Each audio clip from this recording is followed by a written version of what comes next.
everybody! My name's Yuki Cookie, and welcome to a new furry BL visual novel game called Starry Chain. Yes, now this game has been suggested to me on the last live stream. I checked it out and I was like, I love the art style. And I think I want to play this. Hello everybody, welcome back to my channel. Hi, I'm not Jeffree Star. Let's go. Let's play Starry Chain. Kailan kaya puso at...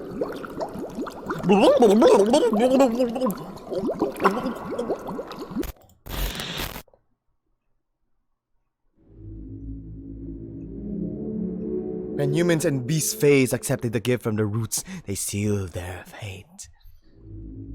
In exchange of knowledge, they restricted their life to the laws, clinging to suffering and torment. Ah, it's darker, yet darker! Undertale! Yes, everything is revealed through knowledge. The knowledge! It's pointless to resist it, these feelings, these desires. So why do you...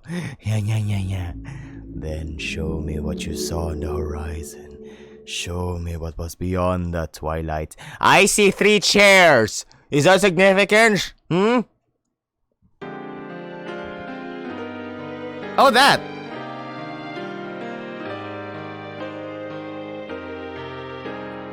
Whoa.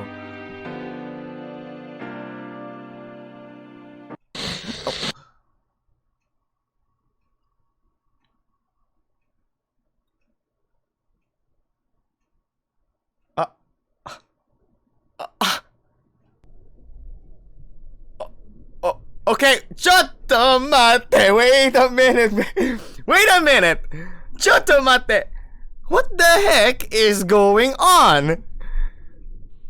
Oh my goodness, the presentation at the very beginning is already top notch. Like, it exceeded my expectation. I thought it would be like, it just opens like this and then we're gonna be introduced to the character. No, this has details on the introduction, which is and also the part where the main character splashes, the part when the main character has been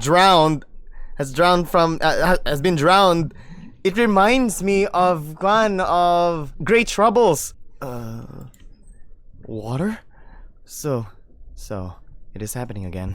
Why am I even surprised? It's not like things will be different this time. But for a second, I thought I heard someone else. Use the Force, Luke! The Force! I think it was just my imagination. It is the same as ever. When did it start? I don't even remember it anymore. All I know is that I will drown like yesterday, the day before yesterday, and so on. Unable to do anything, I just lay there, sinking in this huge ocean, waiting to drown. And then to my horizon, I see Bradley, Cecil's mother, drowning in the distance, making her last wish. And then she dropped to the bottom like a dead weight. Oh, God. However, a question crossed my mind. Am I gay? Why is this happening again? I guess you want to repeat? Hey. I can't remember it very well, but I've asked the same question before. Haven't I? Even when I try not to think about anything. This question. That's right. I remember the first time I asked the same question to myself. Back then, I didn't receive an answer. After some time, I stopped thinking about it. I thought, maybe I forget. No. I wanted to forget. Even if what happened was my fault. I wanted to forget. Well, I guess I succeeded. I forgot everything. So why do I feel such anguish? Why do I feel like this is a Repeat. Why do I have to drown every single day? Oh, this is like an every yaoi visual novel. Every Fudanshi Fujoshi. I'm drowning in yaoi! I regret nothing. Why is this me every day? Always drowning in yaoi.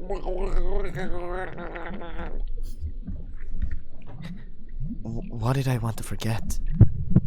What a pity. I started with an unknown voice that came out of nowhere. It strangely sounded like it was in my mind and yet distant. But that's not your fault. Nobody would want to remember such a thing. Who are you? Never mind that. We have something more to discuss. This voice. So, I did hear someone else earlier. But why now? What does it want? Can you hear me better now? The voice sounded louder, and I could hear it more clearly now. Good! It seems you are getting used to it! But this is strange. I didn't remember hearing a voice when I had this dream. Even I am surprised. I never thought that this would happen so fast. However, you don't remember anything, do you? You forgot everything. Well, I believe it was his wish for you to do so. Wish! His? Who are you talking about? That won't do. I will have to give you a little help, so you don't need to worry. But it is so unfortunate that you don't have such memories. Things would be so much easier for me if you had it. But since you don't, we must recollect the history of your race. The history of your curse. Of the curse of gayness. My curse?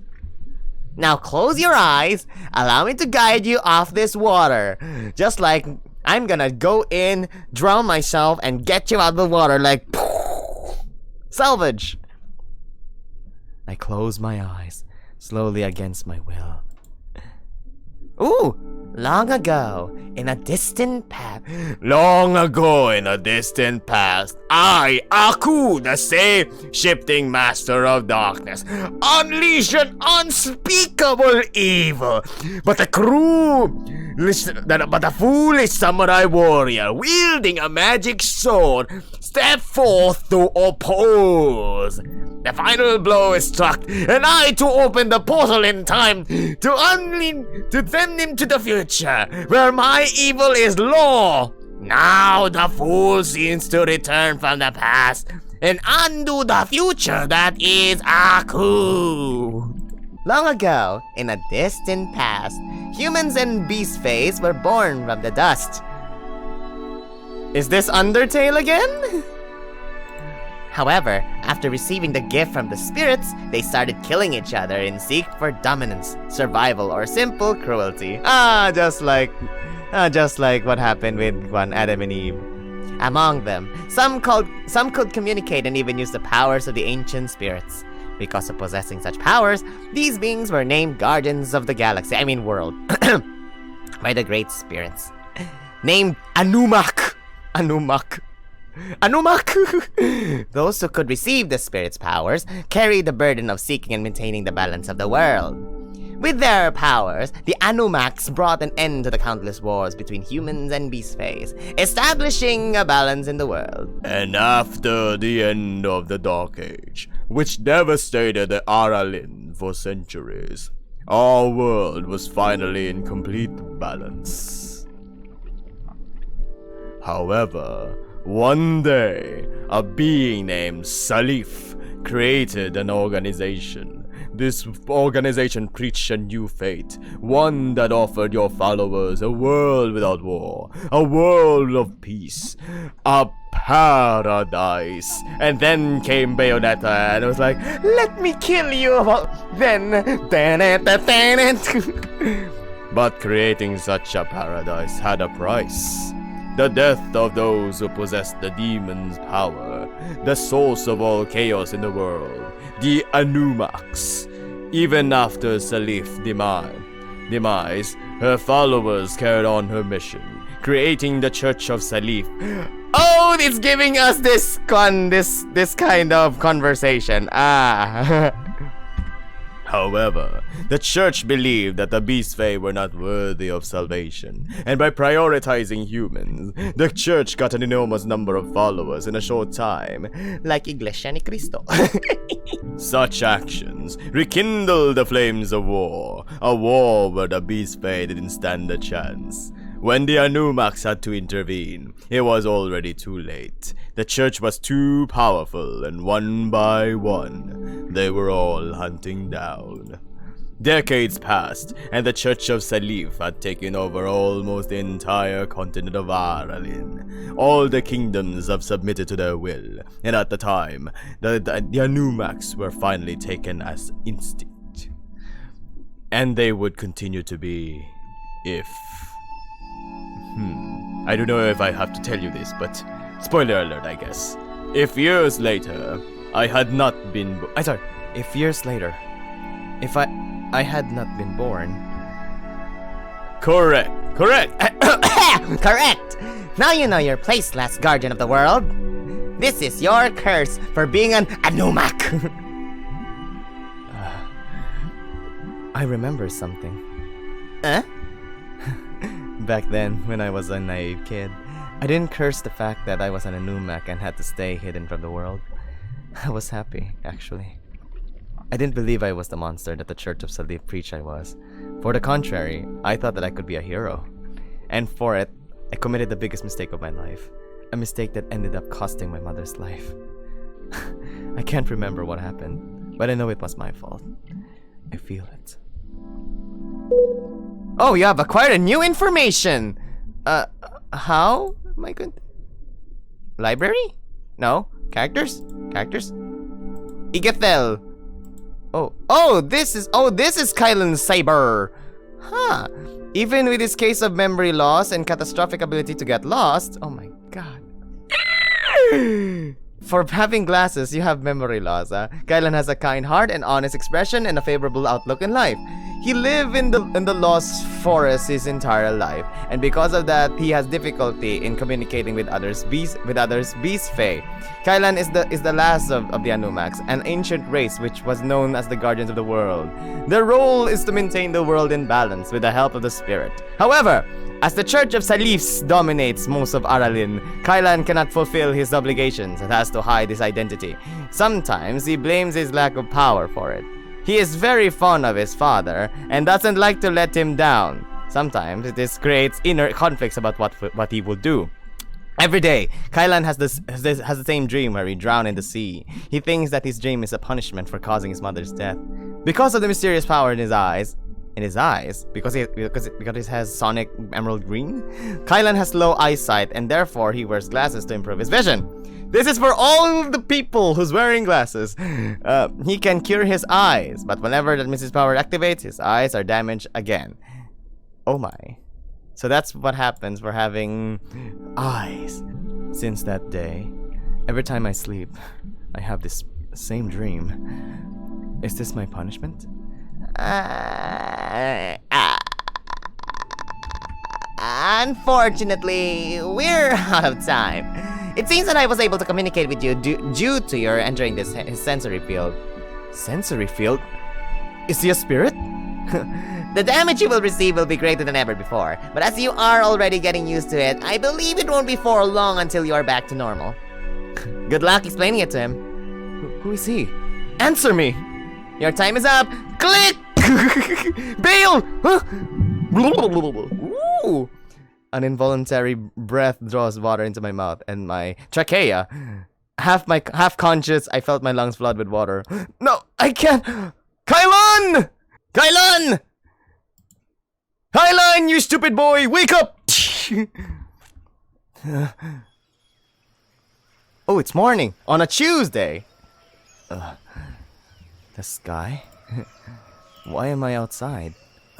I need glasses! Glasses! I can't see without my glasses! Okay, Velma. I felt my clothes looking for my glasses. After I found it in my pocket, I wore it. Ah, that's better. Ah! It's now HD and crystal clear. You finally woke up. I had to call you 3 times, kiddo. His voice. Now I recognize his voice. It belongs to my father. Was he the one calling me before? That voice somehow sounded different. Maybe it was because of the water. But that voice in my dream. What was that? Kailan! Are you still sleeping? Okay, let's check. Let's check Daddy. Igathel. You have a heart. What is that supposed to mean? Does that mean that you're gonna have a affection meter? Oh, affection meter. Of course. Why have I think of this before? Age 46. 46. Beast Fae. Panther. Igethel. None. He's a blacksmith. Kahulan? Kailan means when. Kahulan means last month. Kahulan has a very easygoing personality, but sometimes he's extremely strict with his son. This is most likely related to the death of his wife, as well as the duty of keeping Kailan safe from the Church of Salif. Kahulan loves his son more than anything. Oh, really? Does he love him more than that? He defines Kailan as his only treasure. Oh, like a sugar daddy. He often says that he'd do anything possible to protect him. Kahulan is a master blacksmith. He can forge a variety of objects, from detailed weapons and armors to locks and belts. He also has very sharp hearing and is also always aware of his surroundings. Whenever he has time, Kahulan trains his son in combat, claiming that Kailan should know how to defend himself if he is not present. Okay. Thank you for that, Daddy. Kailan, are you still sleeping?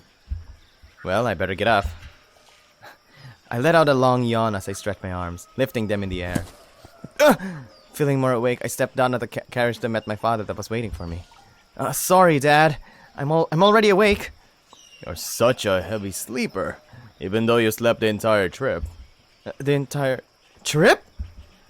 Yeah, we're in the middle of. Hey, that sounds familiar. Where have I heard it before? Why am I explaining this to you? Because I don't know what we are doing. Oh, Remember, short-term memory loss. how can you? Did you forget? Forget? No! But it is weird. When I think about it, I can't exactly remember anything about yesterday or the day before yesterday. What is happening? What is happening to me? Is my memory loss really that tragic? Wait, the damage that the voice mentioned? Could it be my memory? He also said that it happened before and it wouldn't take too long, and good luck explaining it to him. Dang it! When I look at my fatter. When I look at my fatter, I meet his eyes that were demanding an answer. So, What should I do? I don't remember anything besides the dream. What are we doing? A trip? To where? It's no use. Nothing comes to mind. I don't know. you don't know. How can you not know? You know, you've been lost lately. Usually when you wake up. Is there something happening? Is there something happening? Okay. It is not possible that you have forgotten that we were traveling. What do I do? Nothing comes to mind. And this headache. Did that dream always do this to me? Well, every time it feels so real. I really felt like I was drowning. However, my mind never went this blank before. Or did it? No, something is clearly wrong. But oh no, our first choice. Can we save? No, we can't save. Can we save? Data? We can save. Thank God for many save points. Okay. This is our first save. So, what should we say? Tell him that something is wrong, or I won't bother him with that. Tell him that something's wrong. I think there's something wrong. Hum? What do you think is wrong? I had a weird dream and my memories are a little confusing right now. Is it that dream where you drown? I feel my heart skip a beat after he described the dream. Do you know about this dream? Yeah, you told me about it several times. But the first time you had told me about this dream, you were 5 years old, I think. You stopped mentioning it to me, so I thought you weren't dreaming about it anymore. Are you still having it? Yes, I have it from time to time. I see. So, this dream is affecting your memory. But that never happened before. Ah, god damn! Sonic.exe! Not now! Sonic.exe, okay? I know you still want me to make videos about you, but please! Not now! I know it's October. Give me a moment. No, it did. No, it did.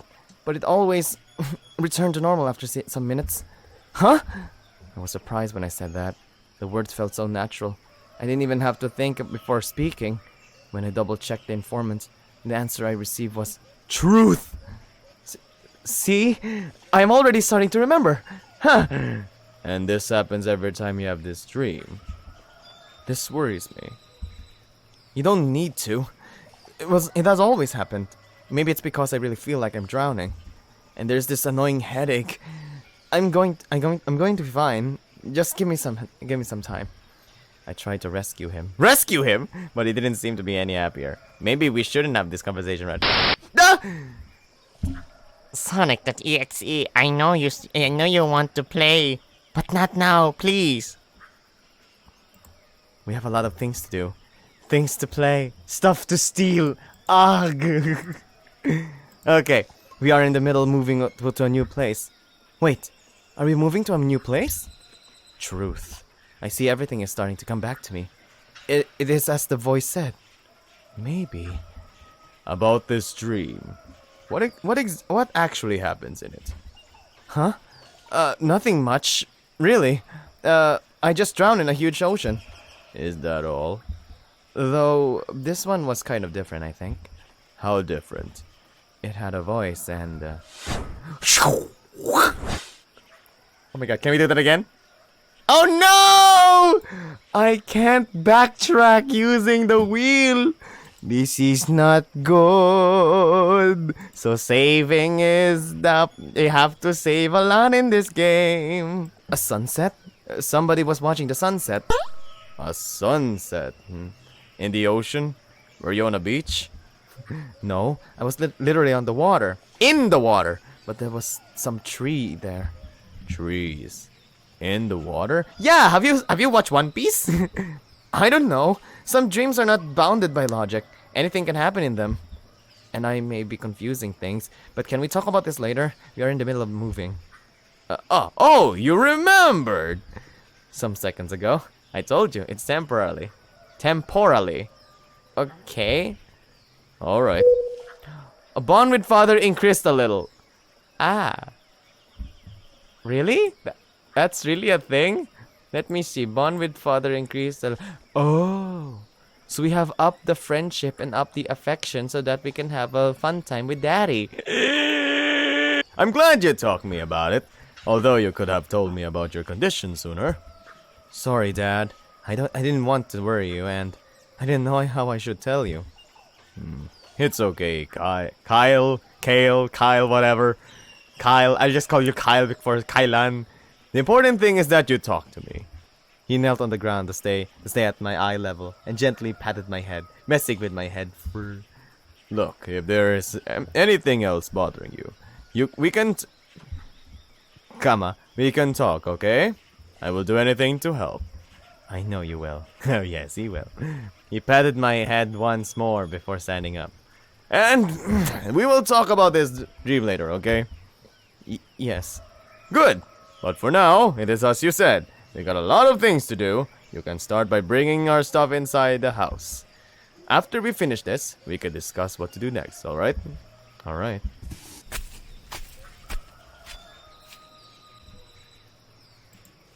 Did he just move? Oh my god. I'm excited for the animations in this game. I responded to him with a nod. Then he picked up one box loaded with tools and went towards the fort that was beside the house. Where is it?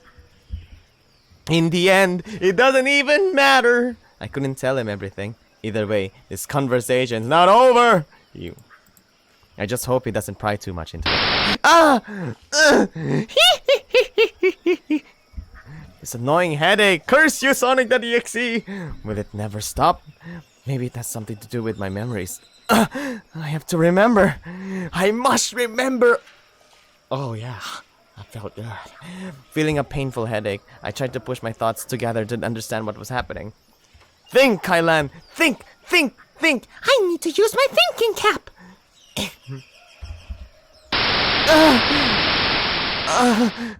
I see! It is as the voice of the dream told me. I am the last Anumak.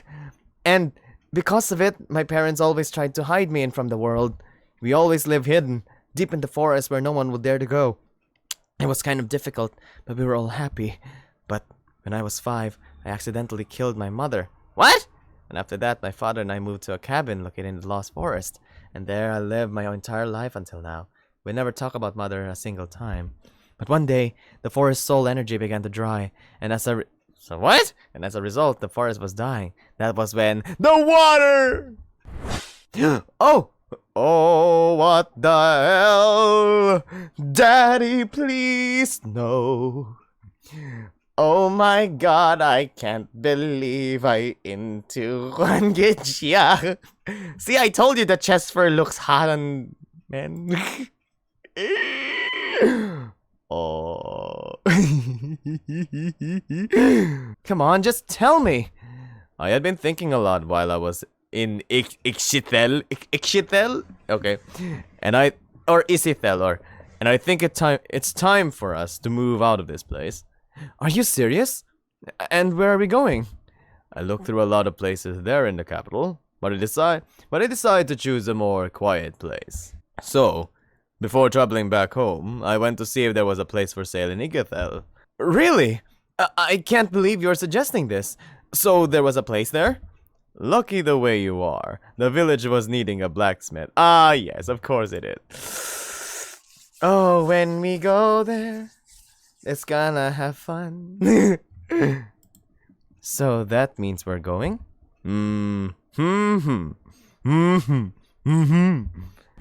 Whoa!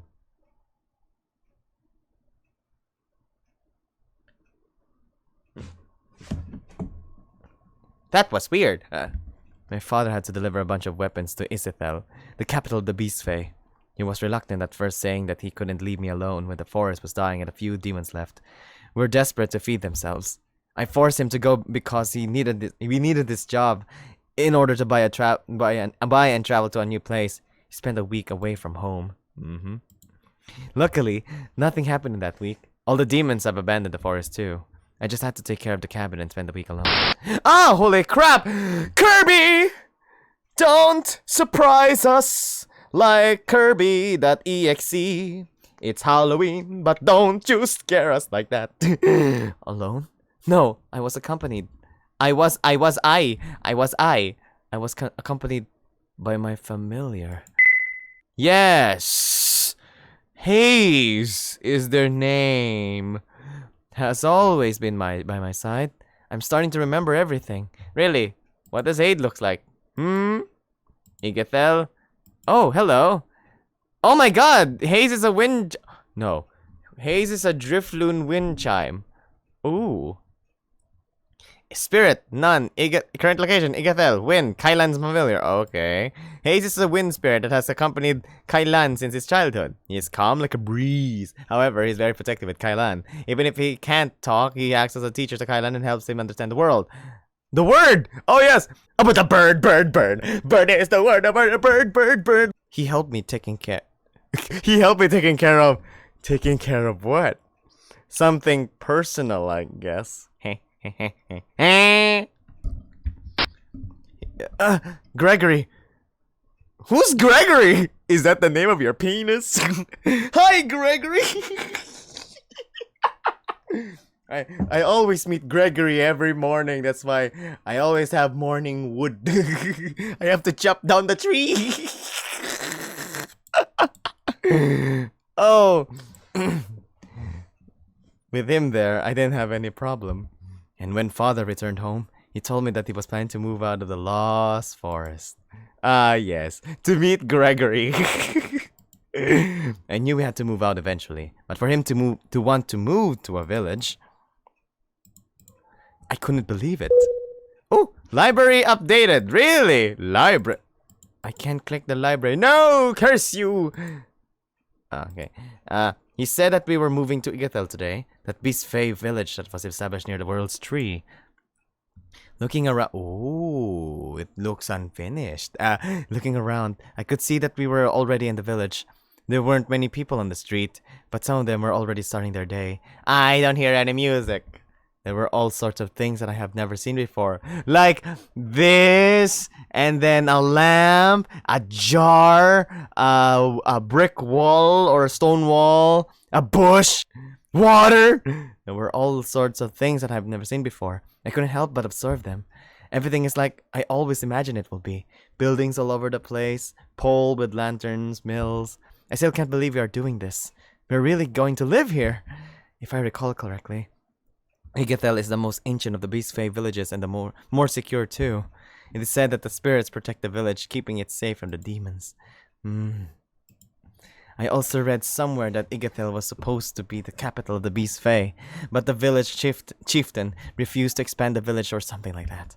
No, I think it had something to do with the village being too close to the close to the world's tree, and that means library updated. I don't When I look at the horizon, I could see the world's tree. It was so near, we were basically on its base, and there's a house there. That's weird. Before I was only able to see it from far away, but looking at it now, it's so wonderful. It is just like the legend describes it. The legend of the great spirit Arbumale. Is it either it's Arbumale or Arbumale? Okay. Nobody knows exactly the original world. Nobody knows exactly the origin of our world. Some claim that a strange force caused the world to emerge from the abyss. At its birth, our world was a ruined land. So the spirit remolded the world, turning it into the most beautiful and peaceful place, creating Aralin. I don't know. This sounds like Filipino words to me. Aralin? Kailan? What's his name? Kailan? Kahulan? However, the people that upon it live were mindless dolls without any emotion, wishes, or desires. That's the problem. Have to go in the city. Their only purpose was to serve the spirits without questioning it. But the great spirit Arbumale or Arbumale pitied the people for their simplicity and lack of free will. So with his powers, yes, for this powers, oh yeah, baby. The great spirit Arbumale created the giant tree, which connected to every single being in the world, giving them emotions, feelings, and free will. Exhausted, Arbumale had to rest within his own creation. On the 7th day, he rested, so that the people will create a church and family day. However, now we were finally free to choose our path. My favorite story. Some claim it to be the truth. Others think it's just a myth. I think it's weird. But now that I stop to think about it, it's not actually weird. It's just, In the beginning, it is stated that the world's trees had to supply our world with its soul energy. At some point, with the help of the Anumax, our world and its living beings, as well as the spirits, were in complete balance. When someone died, they returned their soul energy to the world, and the spirits would feed on that energy as they fulfilled their duty. But something happened to this cycle. I felt it some years ago, and now our world began to die. The reason that my father and I had to leave the forest was that it was dead. The trees were bare, the rivers were dry, and there weren't any animals nor spirits anymore. Even demons were no longer there. Really? So when the land is dead, even the demons escape from that predicament? Okay. It was very different from here. Here, everything looks so fine. Looks so alive. Could it be the world's tree? If only I could check what the library is telling us, but nope, we don't. What's items? Oh, hello! I have glasses! Your glasses are weird! Seriously! Where's the thing that tries to... Where the thing that looks like this? That holds the glasses? The glasses looks weird. Oh, a dagger. That dagger looks familiar. I don't know why. Since I was a child, my father made this dagger for me because he wanted me to have a way of defending myself. The dagger is made of black steel, which is very light and resistant. Due to my mysterious power, my vision got blurred. Because of that, father brought these glasses to me. Okay. I knelt gently, placing my paw on the floor, closing my eyes and concentrating on my senses. Weird. I can't sense anything, not even my father is next to me. Could it be some kind of interference in my sensory field? I am near the world's tree, so I could investigate it. But here in the village, it will be difficult to pass unnoticed. But still, it's strange that I can't feel anything. Maybe if I concentrate more. Oh! Whoa. Okay. That's a thing. Huh? Startled by the sudden change of the scenery around me, I quickly stood up. What happened? Did I lose my focus? No, something is wrong.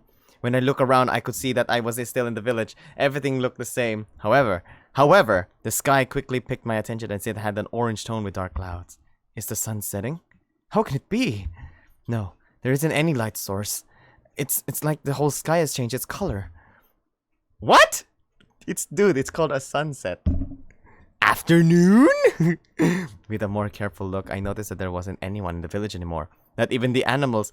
Oh my god, he went to an alternative universe. Where did everyone go? I looked at the forge where my father was supposed to be. That was when I realized that I couldn't hear anything coming from there. Father! Are you there? No response. Father? Oh look, it's his toilet. I entered the forge and looked around, but no one was there. Father! Where are you? Yet no response. What is happening here? Suddenly, I was caught by surprise with cold feeling running down through my spine. It's Sans! I directly identified this feeling. It was malevolence. I thought it's maleficent, but okay, it can't be. The malevolence is too intense. Why there is a demon this strong near the world's tree? This doesn't make any sense. Location. I need a location. This malevolent source. I searched for the source location through my sensory field. Near. Truth. Near. What's next? Why I can't get a specific location? It is near. But how near? That near? This near? Me? What? Great. Now that headache is back. What's going on? Who is there? Huh? Is someone there? Oh, I understand. The sense of malevolence was getting stronger and stronger if a demon was approaching me. But looking around, couldn't see anyone. Who are you? Choto Mate, wait a minute, baby. Oh. They abandoned me when it gets dark. Oh, I'm starving. It is so beautiful. Team, everything is lost. Only your soul. I'm delighted to see you. Repetition. I guess someone goes cuckoo, cuckoo, cuckoo. Scared from that overwhelming presence, I quickly stood up and looked at my surroundings, but I couldn't see anything out of the ordinary. The people were back in the street, and I could see some animals around. What the? Wasn't I in the forge? I looked at the forge and I could hear my father in there, messing with his tools. The sky was also back to normal. It's like that never happened, but... What was that malevolence? I've never felt something like that before. And it was in the village. That is not possible. Things seem too quiet to have such a strong demon out there. It's like this demon is eating the dreams of the people within. It has to be my imagination. Yes, maybe you're going cuckoo crazy, or maybe you are really the chosen one, that you're the only one who's able to see this demon. Maybe. Excuse me. Seriously, what is going on today? Seriously, I can't click on the library. What's going on? Glancing at the forge, I could see father coming to my direction. Hey, he is, with a concerned look on his face. Good, now I will have to think about something to say. Kailan, I heard you. Kailan, I heard you screaming. Are you all right? Yeah, it was. I just got scared. Scared? From what? It was. It was bug. Yeah, it was bug. It was bug fodder. A bug. Really? Yeah, it was on top of the boxes and was huge, spider-like, Australian spider-like. I've never seen anything like that before. It could be venomous too. Who knows? It must be an ant. Alright. I can also see that all the boxes are still in the carriage. I was just about to do that. So hurry up! I don't want to pay the coachman an extra. Speaking of him, where is he? He went to the inn to have some breakfast, I think.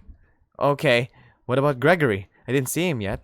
Gregory is sleeping in the backyard. He had to carry some things here, so he must be very tired. I see. I thought Gregory is the name of his penis. Now let's go. We have lost enough time already. I want to see you carry those boxes, so chop chop! Alright, alright. I pick up one of the boxes containing my books and headed towards the house as my father watched me. Now, before I continue, Kailan, I want to say he's a very buff guy with glasses. I pick up one of the boxes containing my books. Blah, blah, blah, blah. Wow.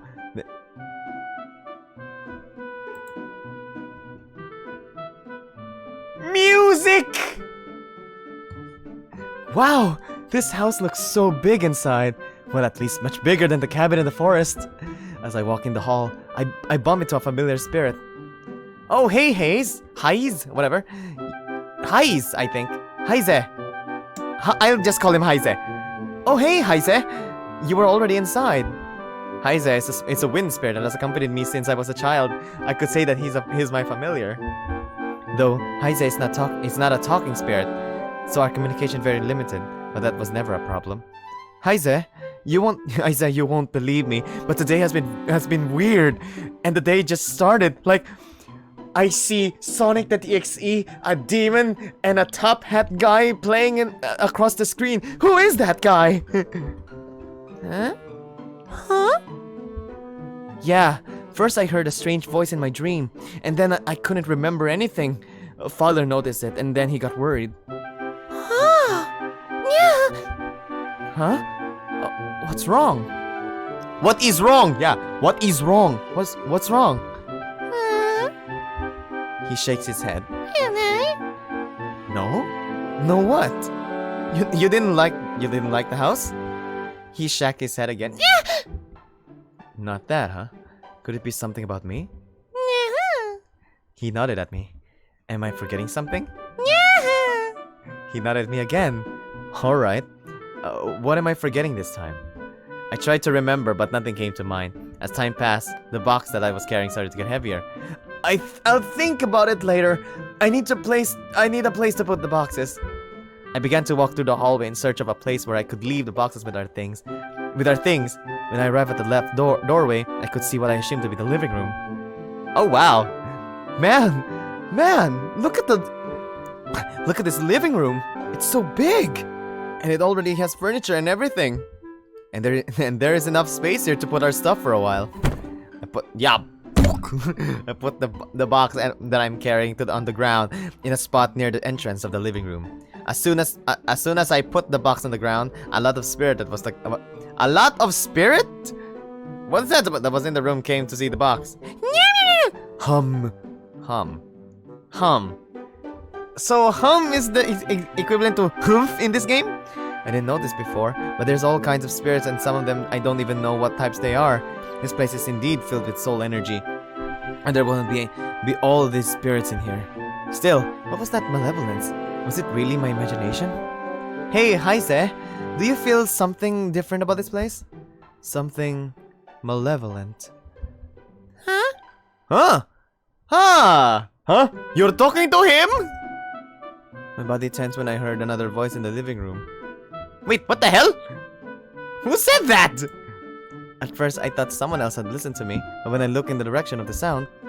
Holy crudzoids! Who is that? It's just a head with a hair with an arrow on its head. You look weird. Spirit? There was this strange ball. Face? Yeah. Good, Kwan. Good observation. If this was a spirit, it was an odd one. Can you see him? I stared at the strange spirit blankly, trying to absorb this new piece of information floating in front of me. After a few seconds, it hit me that there is an actual talking spirit in my new living room. Hey! I asked you a question! Hum? Yes. Oh, hum is the exact word for Okay. Yes. Yes. I can hear you. So that means you can also see me. And you are talking to me. I can't believe I just encountered a talking spirit on my first day in the village. I read that they were really difficult to find. Anime sound effects! I can't believe it! I thought I would never see one in my entire life. Which could be very long depending on the circumstances. But here you are! I have so many questions. Hey, come down for a second. I can't be seen talking to... Wait. That was when I realized that what Heise was trying to remind me of. Before the trip, Father and I had agreed on making some rules that I had to follow to avoid problems. Alright, the first box is ready. Listen, Kyle. I know you are excited, but before we move, we should establish some rules. I knew it. What? It is just a bet that I have. It is just a bet that I have made with Heise, I think. I look into the wind spirit. That means that I won, right? Huh. Right, your spirit. That is exactly what I want to discuss. Okay, what is those rules about? I know that you know a lot about towns and villages because of the books that you read. But even if the narrative is close to reality, it is still a fiction. And you never had been to an actual village before. I know. I won't commit dumb mistakes. I promise. Still, I want you to follow these 3 rules, understand? Alright. So, what rules are they? First, don't let the spirits notice that you are an Anomak. You don't want a lot of spirits around you all the time. Okay, that is understandable. Second rule, don't use your abilities by any means. I think I can do that. Kailan. Okay, no abilities. And last but not least, don't let others discover that you're an Anomak. Okay? Can't we ignore the rules number 1 and 2 and just follow the 3? Was I clear?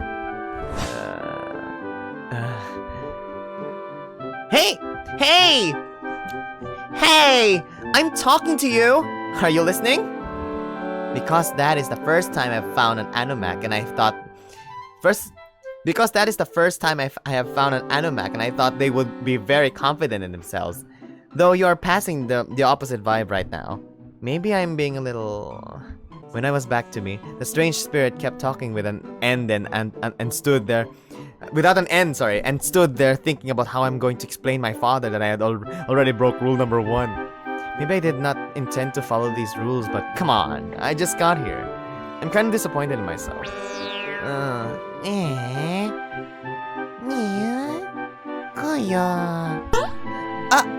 Huh?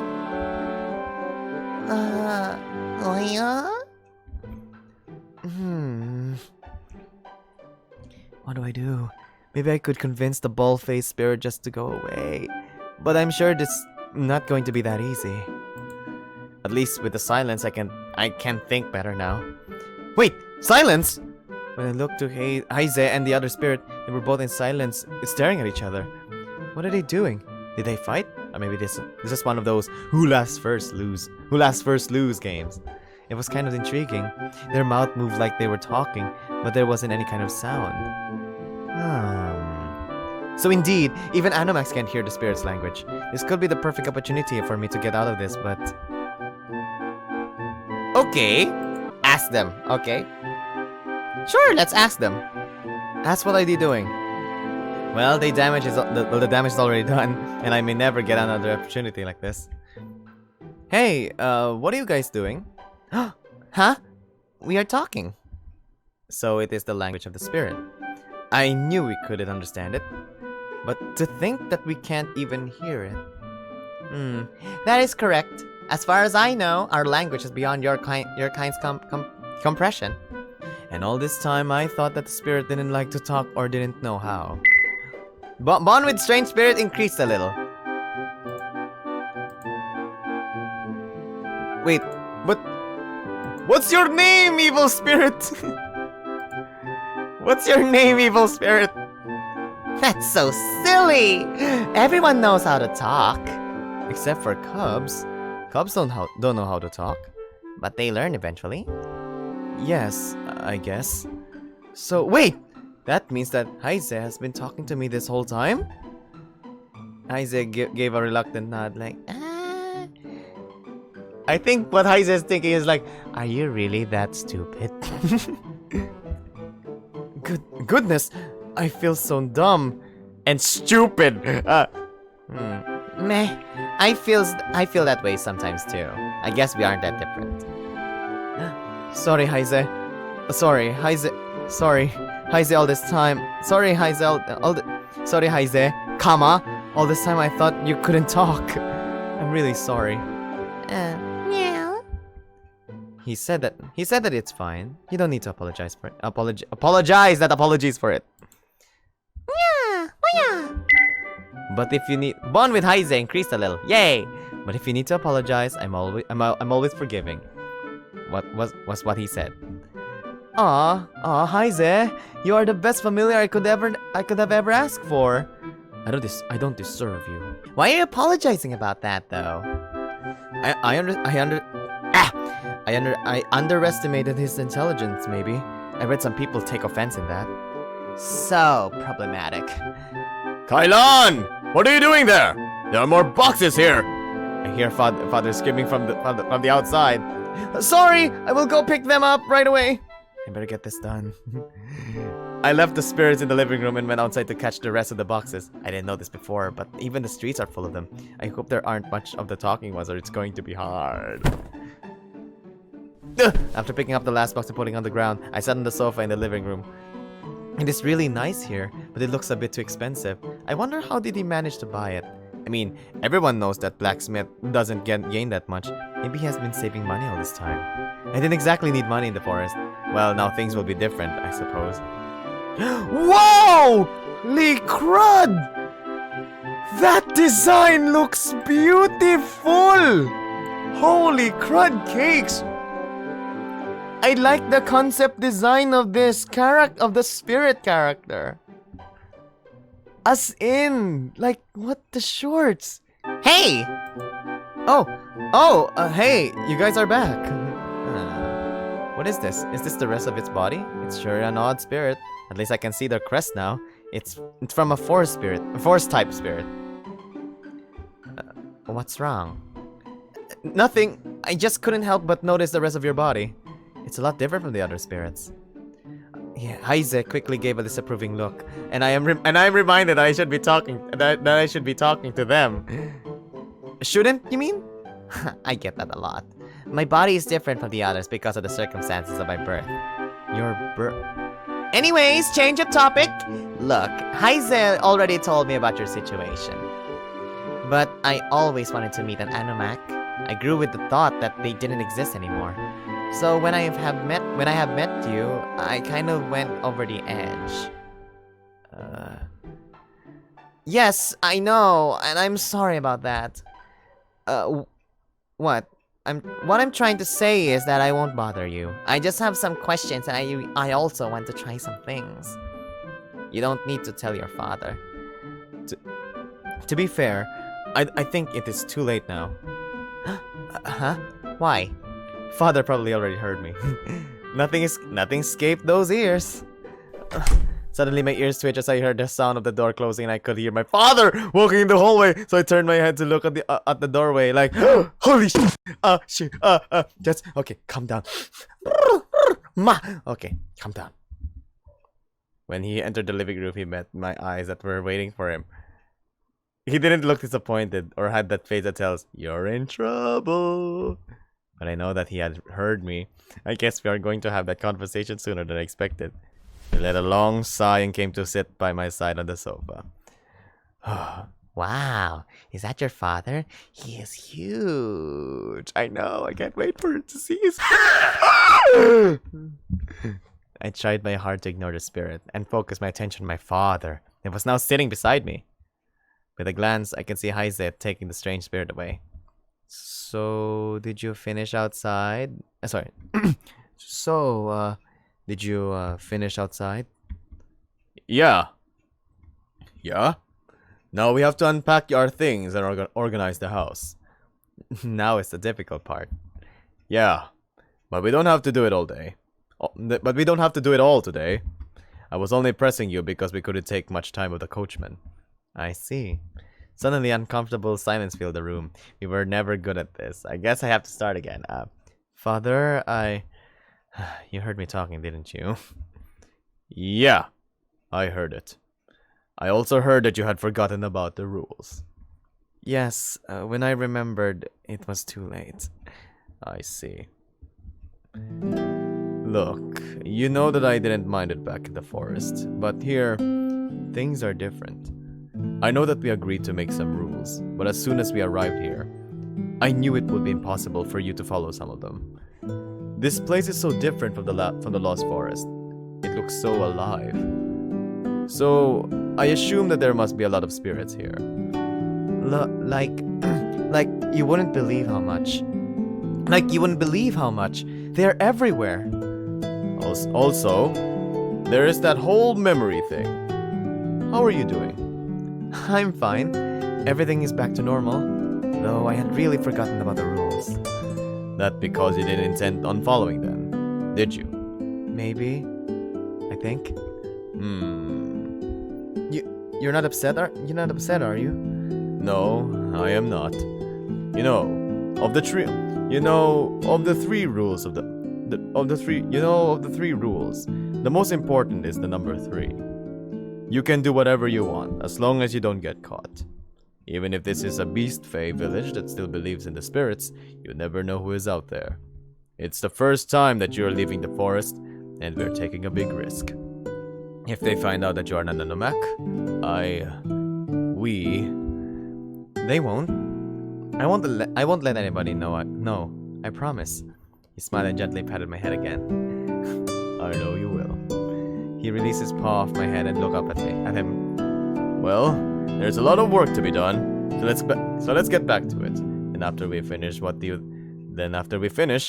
think about we have lunch in the local inn? Really?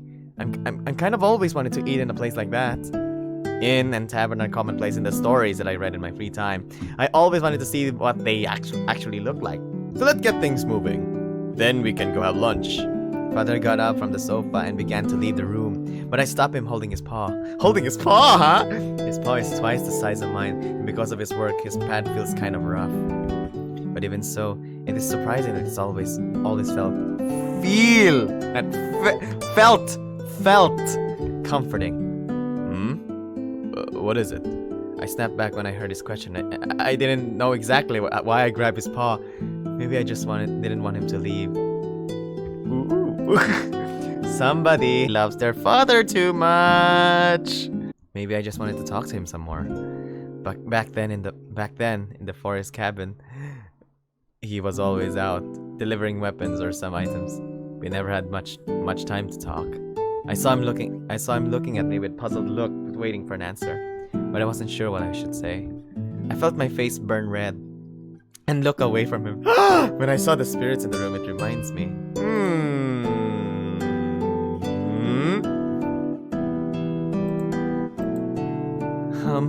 Right.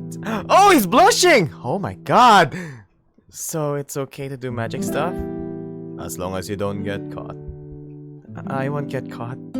Oh my god, I don't know why, but I feel Kwan.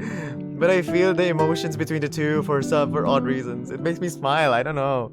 Even if it's a father-son relationship. But according to the affection level, there's something more than that. And he's blushing too. Also, don't worry. I won't be leaving. Leaving and leaving is different. I won't be leaving you alone like in the cabin. I felt my face gotten hotter and quickly released his hand. Huh? I'm not worried about that. I know, I know. I'm just saying that we will have more time to be together. Music! You're not helping! That would be great. Yes, it will. Yes, it will. We both stood in silence for a minute before he spoke again. Well, I will be in the forge if you need me. Do you need any help there? No, no. There are only a few things to do there today. After I finish it up, I'll come to help you with the house. Okay. Bye, Dad. I answered him with a nod and he left the room. Well, it went better than I expected, but I still feel like I let him down. Maybe I should do something for him later. The two spirits came back to me. And we got a free pass. More or less. But man, your father is too tall. It surprised me. Wait, how tall is he? I know he's 46, but how tall is the guy?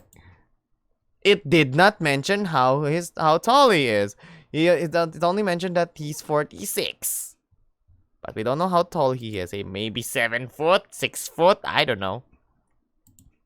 Yeah, some beast face can get really tall. There's another in this village too. I think he's as big as your father. But he's not that scary and has all those marks around the body. Do you mean the scars? Yeah, my father has a lot of those. How did he get them? I don't know. He never told me. But they are probably scars from battle. A lot of beast face has them due to the war against the church. Oh, the church. Oh, the church. You know, I never actually met them. I wonder what they look like. I'm kind of wonder that too. I wanted to understand what leads them to doing such a thing.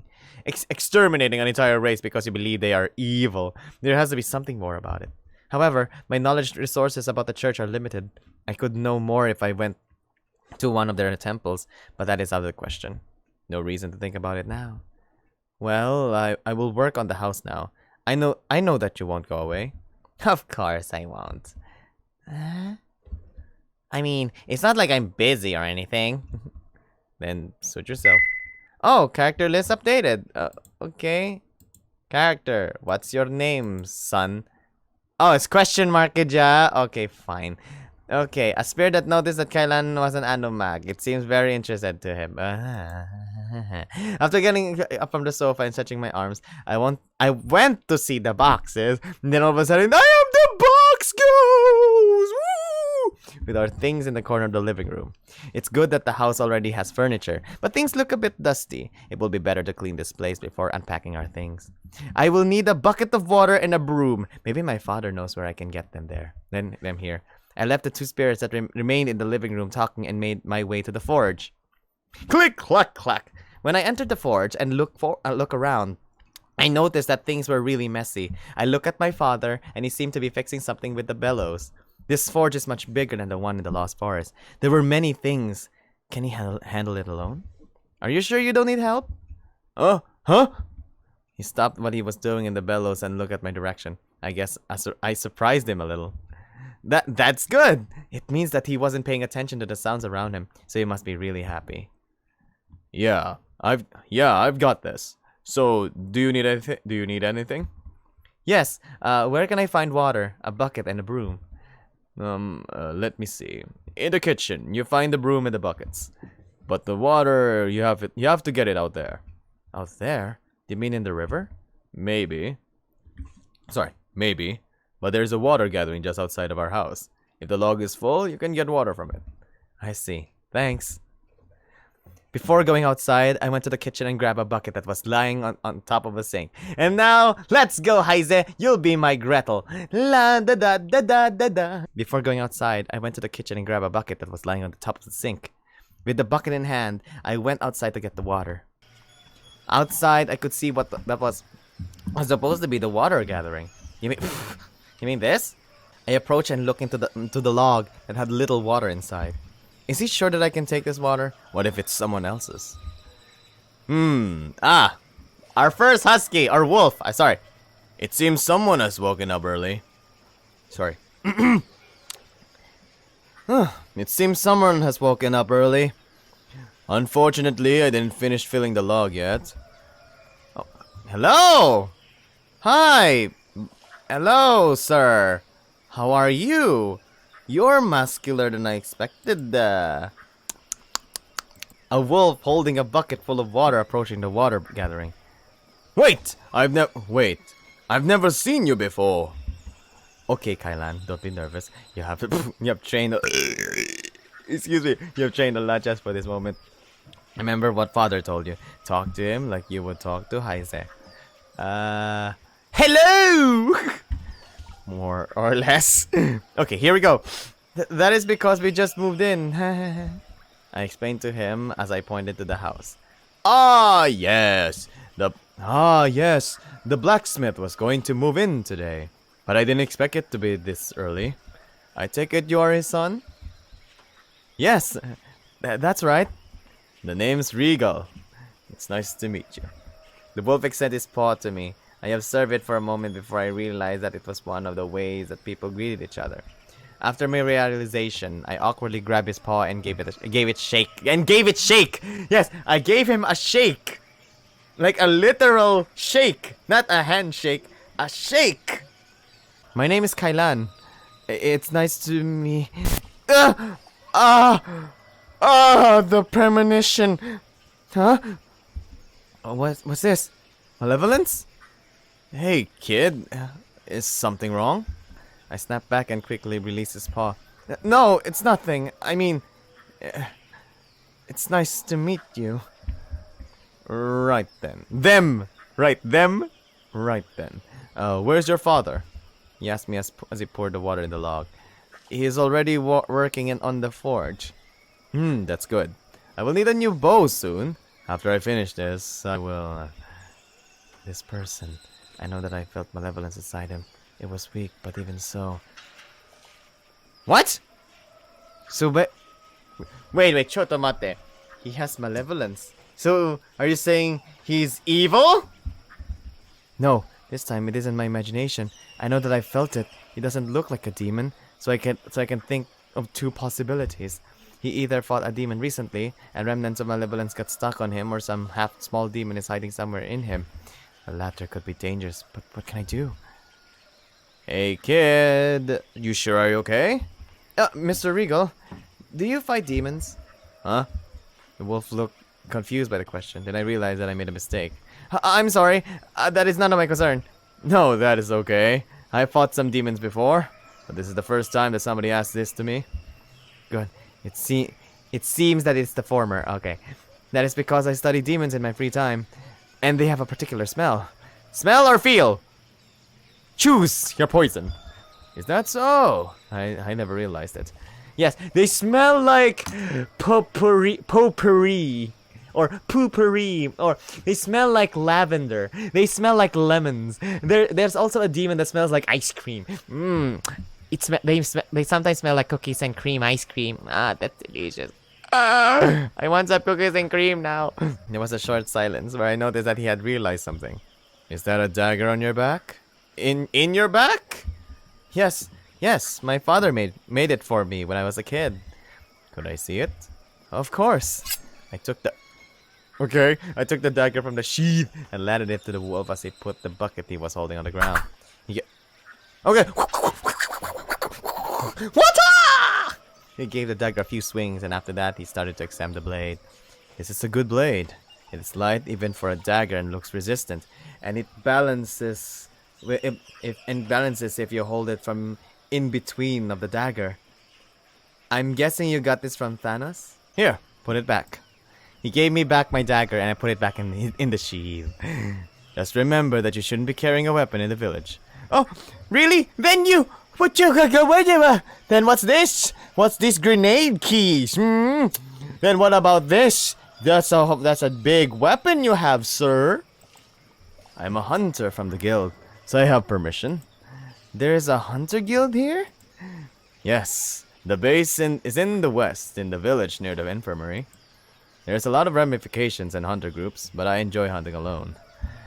That is so cool. I can't explain. I enjoy what I do, though it's a little dangerous. Though it reminds me, Father told me to stay away from the forest. Is it really that dangerous? How dangerous is the forest? Don't you know? Oh crap, did I forget something important again? The World Trees Forest is one of the most dangerous places in Aralyn. It is infested with demons, and because of that, the animals of the forest have turned aggressive. Really? I see. A forest infested with demons, and I can't feel anything. But when I touch Mr. Regal, maybe Regal is the demon. That is why I advise you not to get out of the village. What if somebody has a business outside of the village? It is not prohibited, but if you need to, you better not get out of the roads. I understand. Thanks for telling me, Mr. Regal. I guess my father told me, but I have forgotten. At least now I know that I have to be extra careful in the forest. It was nothing, boy. Now I better finish this log before the people start to wake up. If you need water, you can get it from the log. Right. Thank you once again, Mr. Regal. Yeah, bye, Regal. Character profile updated. Igithel. Regal. I can't. Beast Fae is a wolf. And I can't seduce this guy? Oh. Friendship lang. Yodi books. Regal is a member of the Hunter Guild in Igithel. However, he enjoys hunting alone. His very common perspective. Yeah. Lone wolf, you pretty do. As he noticed that Kailan has problems in communicating and Kailan felt that Regal has a weak malevolence in him, but it could be due to him fighting against demons in the forest. Maybe it's more than that. The wolf nodded to me, and then he picked the bucket from the ground and went back towards the river. Well, it wasn't so bad for the second person I have talked to besides my father and the coachman. But that malevolence, this is really strange. But it could be remnants from the demons that he had fought before. After getting a little bit of water from the log, I headed back home. I guess I will ask that forest spirit if it feels any malevolence in the village. Hello?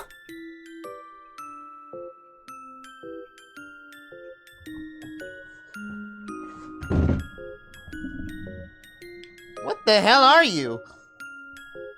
You look like an upside down cat, where the eyes are on the butt. Or an upside down lion with... upside down gothic lion with eyes on its butt. The fudge cakes? When I entered the living room, I could see that there was one more spirit there, talking with Heize and the other forest spirit. Are you leaving already? Okay, good luck, Pichu. Picho. Okay, Picho? Paicho? Whatever. The pink spirit left the room, going towards the kitchen. Who was that? Oh, you're back! That was Pichu, one of my friends. You didn't tell him that I was an Anomak, did you? Maybe... Are you serious? Dang it! Dang it! I knew this was gonna happen! Now it's just a matter of time until this house is filled with spirits. Don't worry, Pichu is chill. He won't tell anyone. Yet. I hope so, cause the last thing I need is a bunch of spirit in the house. Oh!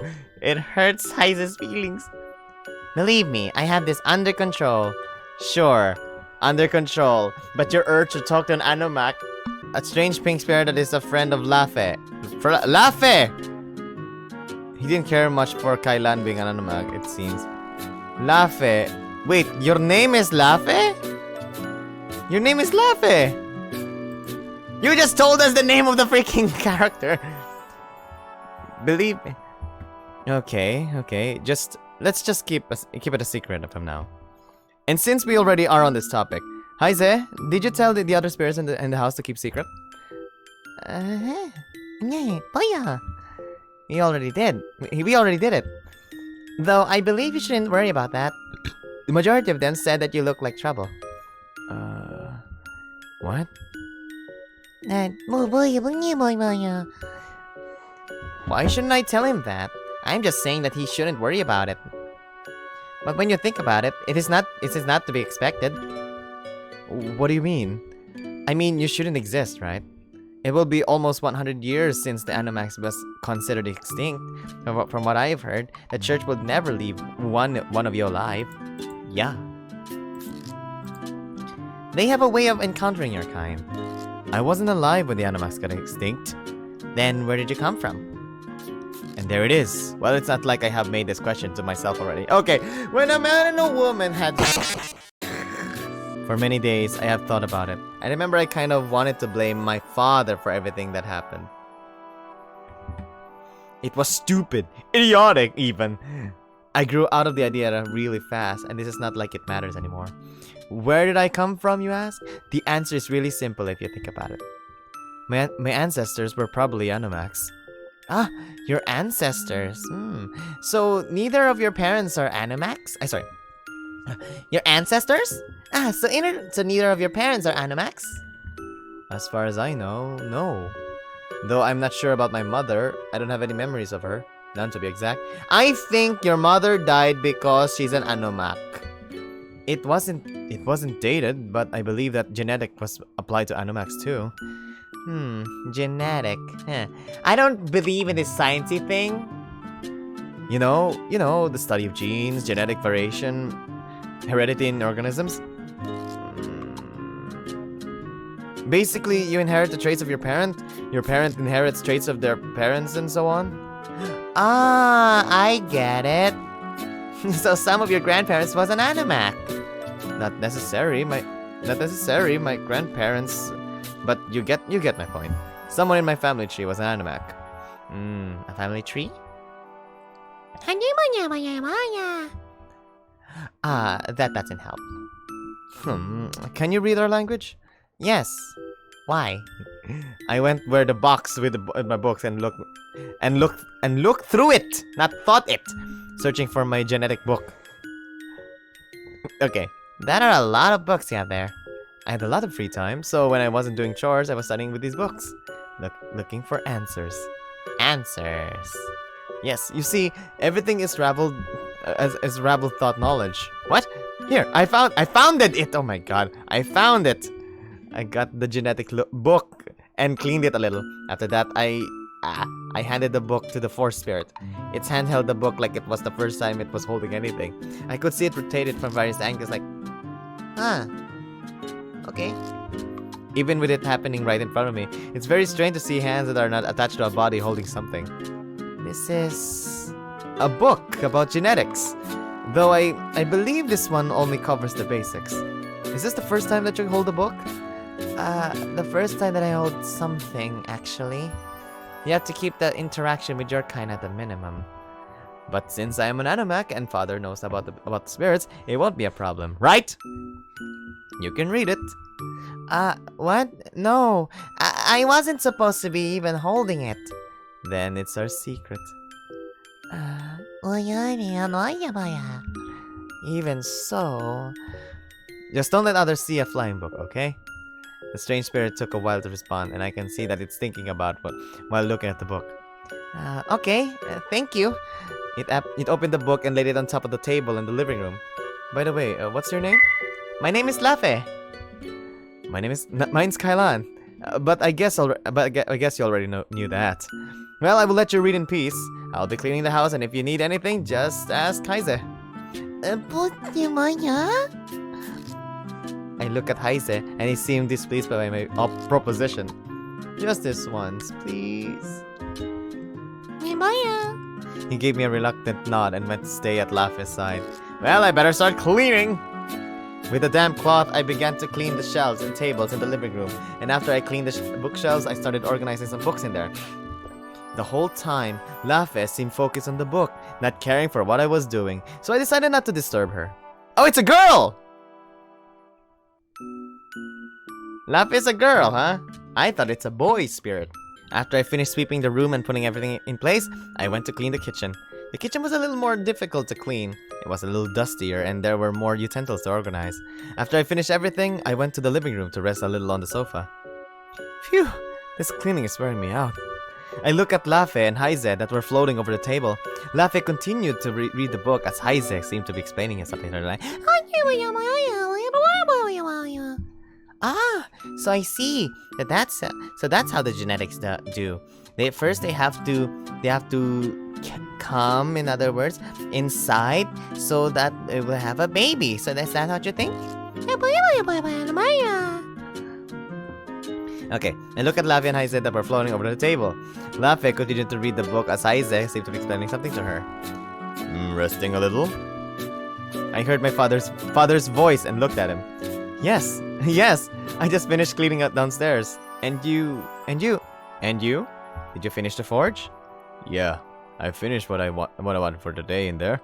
But still there is something I need to do. I thought about letting it to the time we went out, but realized it could be a little too late in the day. What is it? I wanted to register Gregory as a pet. Is he still sleeping in the backyard? I just checked on him. He's still there sleeping. It's probably for the best. We don't want him scaring people around yet. Right. I didn't think about that. Do you think Gregory will be able to stay in the village? While he's a cub, I see no problem, but you have to understand if he can't. I know. I just wanted to be with him a little longer. Me too. But don't worry about it, okay? I'm going to check it and I will be right back. Okay, I'm going to clean upstairs now. There's only my bedroom and you're there. You don't need to clean mine if you don't want to. I will be going now. Take care. Bye, Dad. My father then left the room, going towards the main hall. After that, I can hear him opening and closing the door. I look over the two spirits that were too busy with their conversation and decide not to bother them. I pick up the box with my things and headed upstairs. There, I found a small corridor with two doors, one beside the other. I put the box down and opened the first door and noticed that the bedroom has a double bed. After that, I closed the door and moved to the second one. Oh wow! After I opened the door, I found myself staring at what would be my new bedroom. Oh wow! You have a desk and you have no computer on it. That's so sad. Your only computer is here, and then you're gonna put your alarm clock in it. I still couldn't believe that I was getting my own room. It had everything I could have asked for. A window, a bed, a chair, a table, a window, a light. I inclined myself in the bed and opened the window to circulate air in the room. After that, I wasted no time in starting cleaning my bedroom. I began by cleaning the table and organizing my book in it. It didn't take long to clean the whole bedroom. It wasn't as big as the living room or the kitchen. Okay. That's the changes. He even put a plant here, a plant there. Wait, no. This looks kind of familiar. Think Cookie. What kind of plant that is? I want to say avocado. But anyway, after I finished cleaning the room, I kneeled in my bed looked outside through the window. Now there were a lot of people outside, and the village was starting to get buzzing. There were all sorts of things that I never saw before. Everything was so exciting. I want to go outside soon. Why is father taking so long? But then again, without any distraction, I may have done things a little too fast. But will everything be alright? This problem with Gregory may be uneasy. What if because of him they start suspecting us? The way that we encountered him wasn't that unusual, though a pet chimera isn't normal. Regardless, when he grows up, he won't be able to stay in the village. I glance over the forest, remembering that Mr. Regal said that it's really dangerous right now. He also said that he fought demons. If he can see them, then it must be possessions. This is troublesome. But Gregory can handle himself, right? Plus, the goat and the bird can use spellcraft. I'm sure he will be the strongest creature in this forest. There you are! A voice interrupted my thoughts. Looking at the direction of the sound, I could see the two spirits entering the room. We searched the whole house looking for you. I look outside, making sure that anyone couldn't hear me. After that, I sat on the bed, facing the spirits. Sorry, you guys were so into your conversation and reading that I didn't want to interrupt it. I guess I did get into reading. Everything is so interesting. Your kind has acquired all sorts of knowledge. But Heise mentioned something that I wanted to ask you. What is it? You know, I thought that I would never meet an Anumak. I have only heard stories about your kind, and they were all very vague. I mean, what I want to know is how the magic stuff happens. How do Animax exactly can use the spirit's power?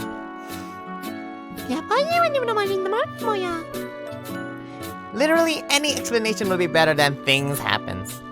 She did say that she wanted to ask some things to me, but I didn't know it was these obvious questions. Maybe Earlier, you said something about your birth. What was that about? What was that about? Okay, I guess I can. I can tell you. But you have to answer my questions after that. Deal. Okay. Okay, to put it simply, I'm like you. How? When a spirit mom and a spirit dad all love each other. In the meaning... I don't in the meaning that I shouldn't exist. Okay. This again. We already talked about. No, listen. Almost 100 years ago, the balance of the soul energy in Aralyn was disrupted.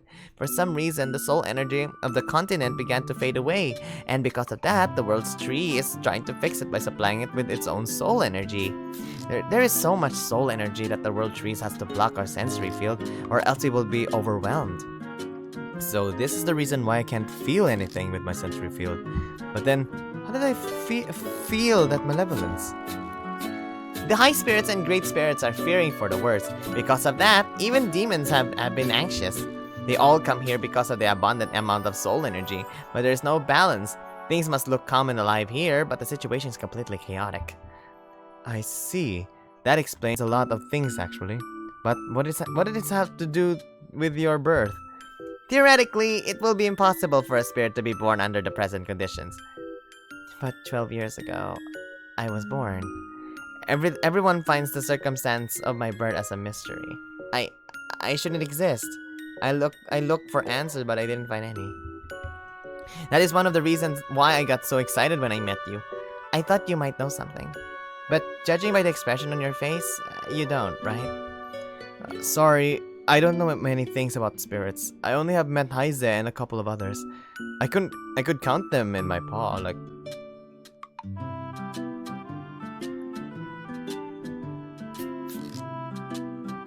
I understand. I see that she's a little sad about it. She glanced over the books on the table. At least I can find something about in your books. Okay, character profile updated. For Life, eh? Life is a force spirit that noticed that Kailan wasn't blah, blah, blah. Her birth is a mystery since the spirit shouldn't be born in the present world's condition. She has been... Okay. I thought of telling her that she shouldn't get her hopes up, but I hold it to myself. I have answered your question. Now you need to answer mine. Okay, but before that, you said the world's tree is blocking our sensory field, right?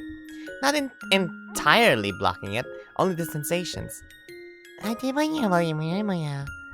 Yes, we still have our sensory field set up. We just can't feel anything with it. Okay, so I shouldn't be able to feel anything right now. Am I imagining things? Things again? That is not possible. Soul energy and malevolence can only be sensed through a sensory field. Then how? What? Did you feel something?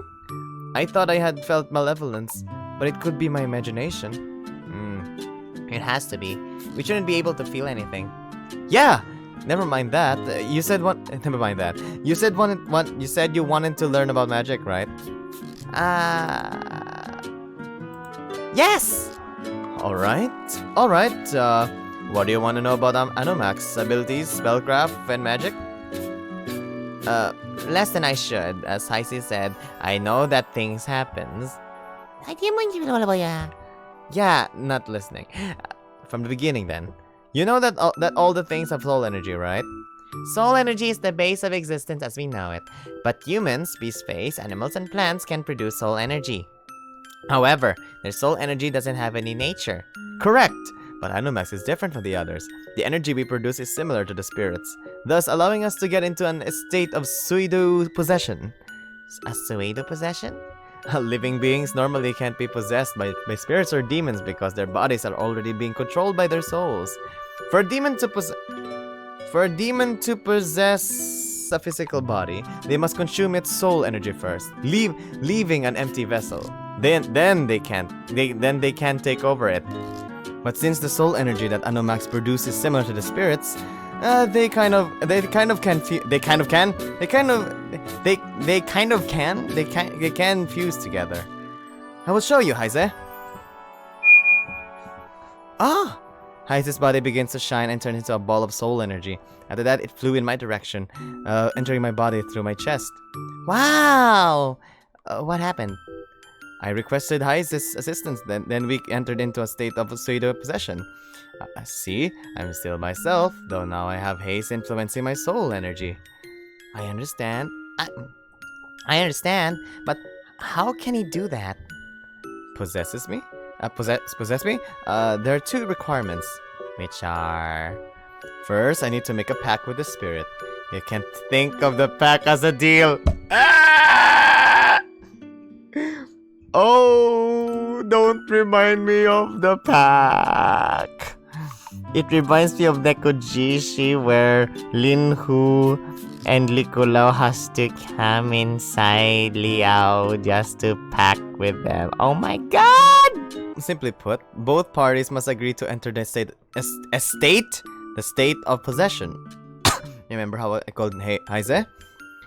I get it. That's not only it. I also have to fulfill a request of the spirit. So I must request you something. Second, the spirit must be within reach of my sensory field when I call them. I understand. And now that Haize is possessing you, you're able to use his powers, right? Yes and no. You see, there are limitations in some cases. That is when the abilities, spellcraft, and magic comes in. The most common one is abilities. Every Anumak is born with a natural ability that they gain access to while being possessed by a spirit. The ability is often related to the nature of their soul energy. Ah, the nature of their soul energy? Yes. Anumak's soul energy also has an element. Mine is water, for example. Oh, his element is water. Okay. How do you know that? You don't have a crest. With a soul crystal. A soul what? I got up from the bed and opened my chest and was beside it. That was beside it. There I picked up transparent stone. This is a soul crystal. And in contact with considered the amount of soul energy. The crystal changed its color, and the water crest appeared in the center. It reveals the soul energy's nature. Ah, that's so cool! I didn't know that. So that means that you have a water ability, right? Probably. I haven't made a pact with the water spirit to know. And do you have any wind ability? As a matter of fact, I have. It's an atmospheric control ability. It allows me to control elements and particles that compose the atmosphere that is in reach of my sensory field. It is really a rare ability and almost impossible to master because it has too much degree of freedom and requires a lot of calculations. It's easier to control it if you create a variant skill and focus on it. So this is what I did. What ability did you create? I call it Dust Amour. I think it's armor.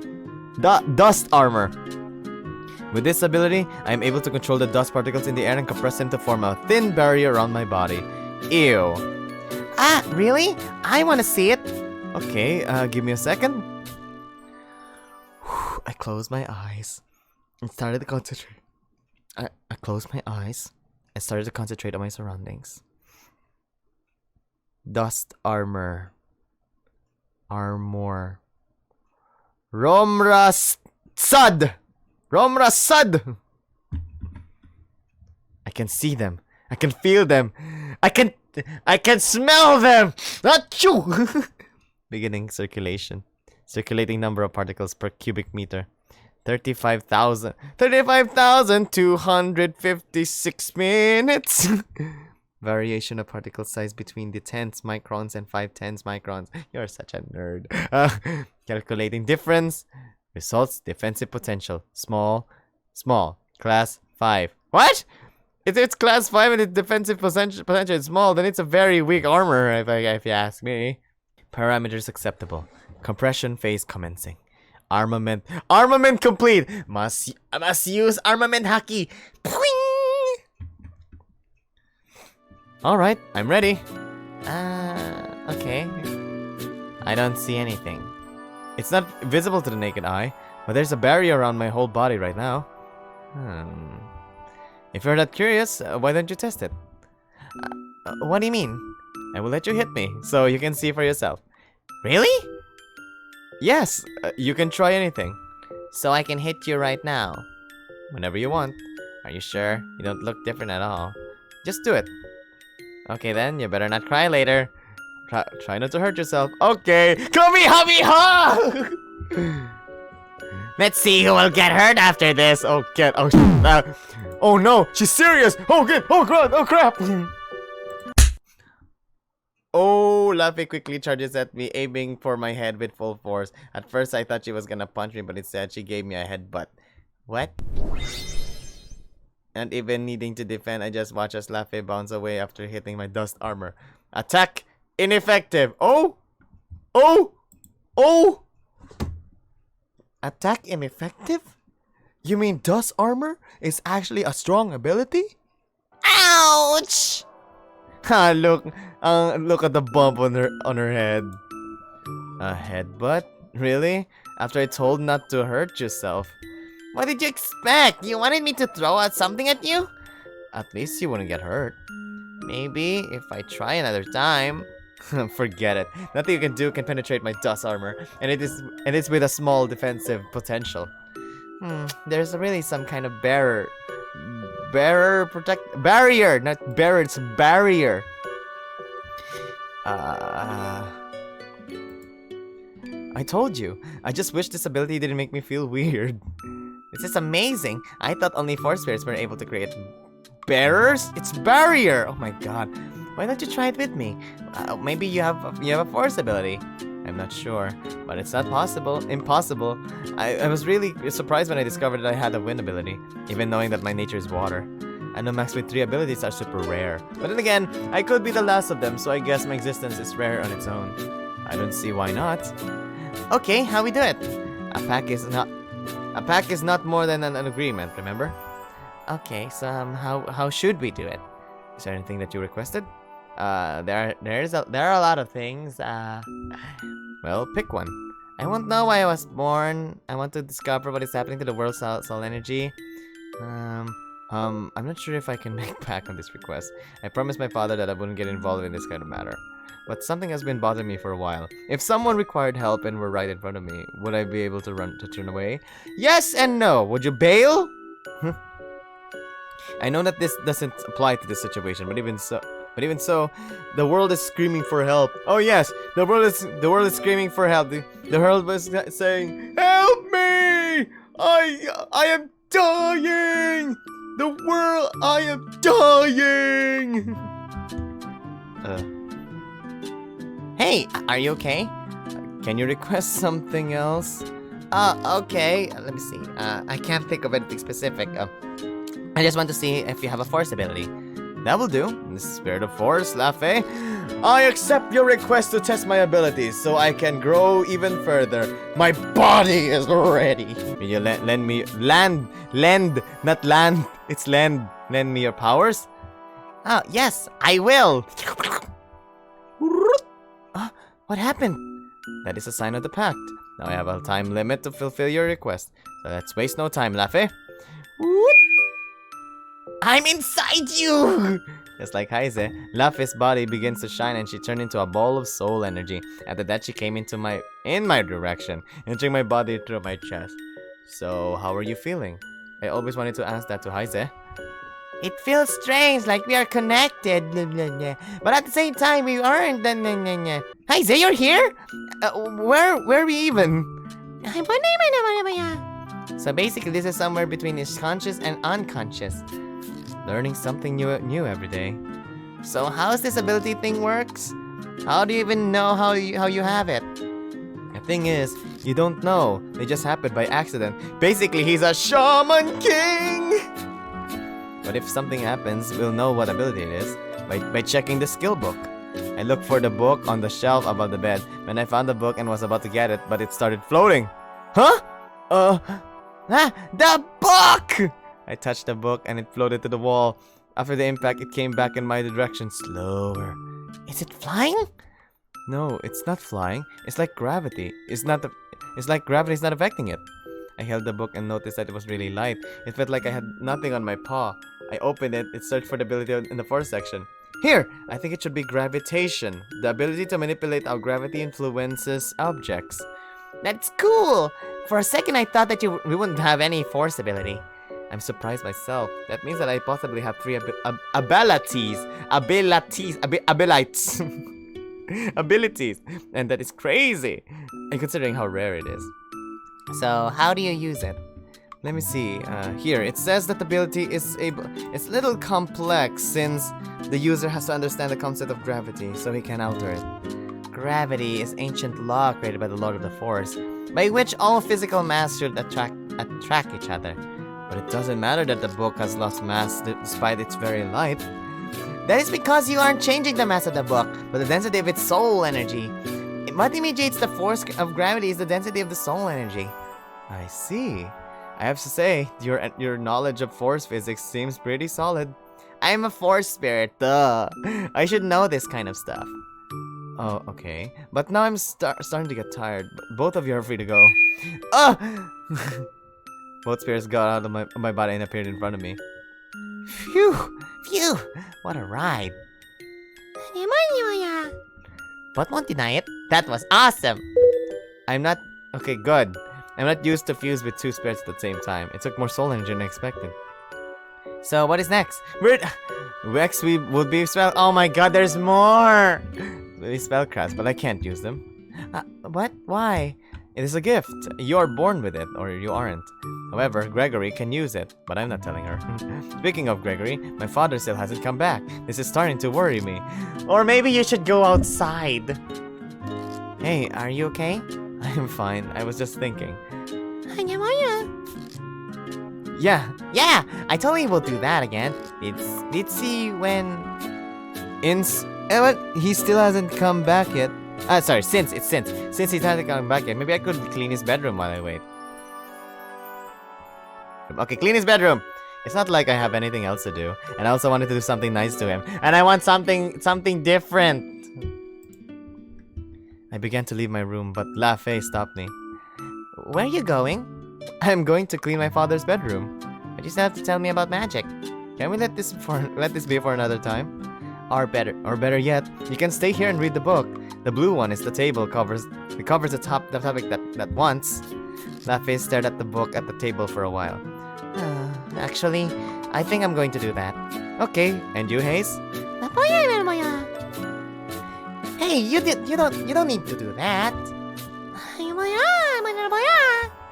Fair point.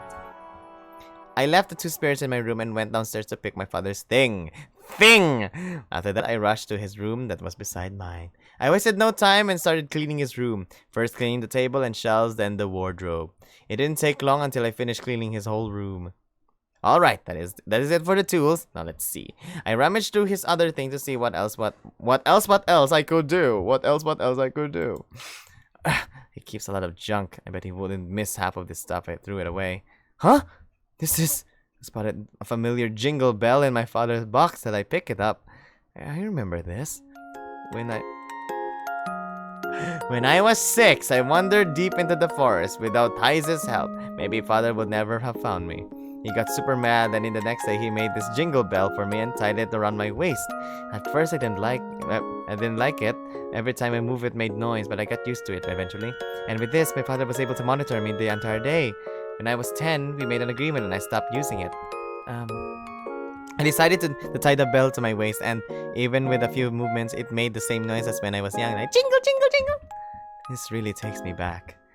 I thought you grew tired of using it. Father! The thought of father seeing me like that left my face burning red. I was just, remembering the past. It is okay. It is okay, Kyle. You don't need to be so embarrassed about it. I'm not embarrassed. You just took me by surprise. Why do you still have this anyway? I thought it would be a good memory. He looked around his bedroom. I see you clean my bedroom. You were taking so long that I thought about speeding things up. I also wanted to do something for you for messing on the first day. Thanks. I didn't want to take that long in the search for the chief of the village. So, yay! Bond with father and Chris a little. So did everything go well? Gregor will be able to stay with us. How big? 54. Okay. You'll be able to stay with us? Well, about that. I couldn't find the chief. I got some info on where he could be, but I couldn't find him. They said that the chief and the headmaster have been very busy lately. Yeah, what kind of busy? So we don't know yet? Yeah, but don't worry. I said that everything is going to be fine, didn't I? I hope. You know, since you did almost everything, what about we go grab that lunch? Lunch! Lunch! Lunch on a sunset day. Lunch! Really? Finally, I'm starving. Good, then go prepare yourself. Ah, I forgot to tell you before, but leave your dagger here. We can't walk armed in the village. That is right. I almost forgot. I will be waiting for you downstairs. I am a bit hungry, actually. I went to my bedroom and left my dagger there on top of the table. I also told Laffy and Heise that we were leaving and they were supposed to take care of the house and Gregory. After that, I went downstairs and met my father in the hall. Ready to go? Yes, I'm ready. Yay! Something's good's gonna happen, I hope. On the outside, I waited as my father closed the house, but looking at the forge, I saw it was still open. Open. In fact, it couldn't be closed since it hadn't any kind of door. Is it okay to leave the forge open like this? My father finished locking the door and came to my direction. You were saying, don't worry about it. No one is going to rob us. Well, I didn't mean that somebody's going to rob us, but the forge was dangerous, has dangerous stuff. I know what you mean. However, some establishments like forges can't be closed. It is a matter of safety. We can only trust that the other villagers won't mess with anything dangerous while we aren't there. When you say the other villagers, you mean the kids, right? Especially the kids. That reminds me that he wouldn't let me enter the old forge until I was 8. It didn't help that I had burned my paw when I was there alone. Fortunately, I can cure myself with water, so the burn was not much of a problem, but he made a fuss over it for a whole month. So, let's go? Yes! We are going to the city, oh no, We're going to the village now, my father and me. We're going to the village now. My father and me are best friends for life. We're going to the village for lunch. We're gonna meet new people today. This day is so beautiful. For lunch in the sunset, it reminded me of Cambodia. We eat lunch in the afternoon on a sunset day. My dad and me is going for lunch. Me and my dad in the afternoon for lunch. So when you are crying, just remember to get some lunch. It reminded me of Cambodia.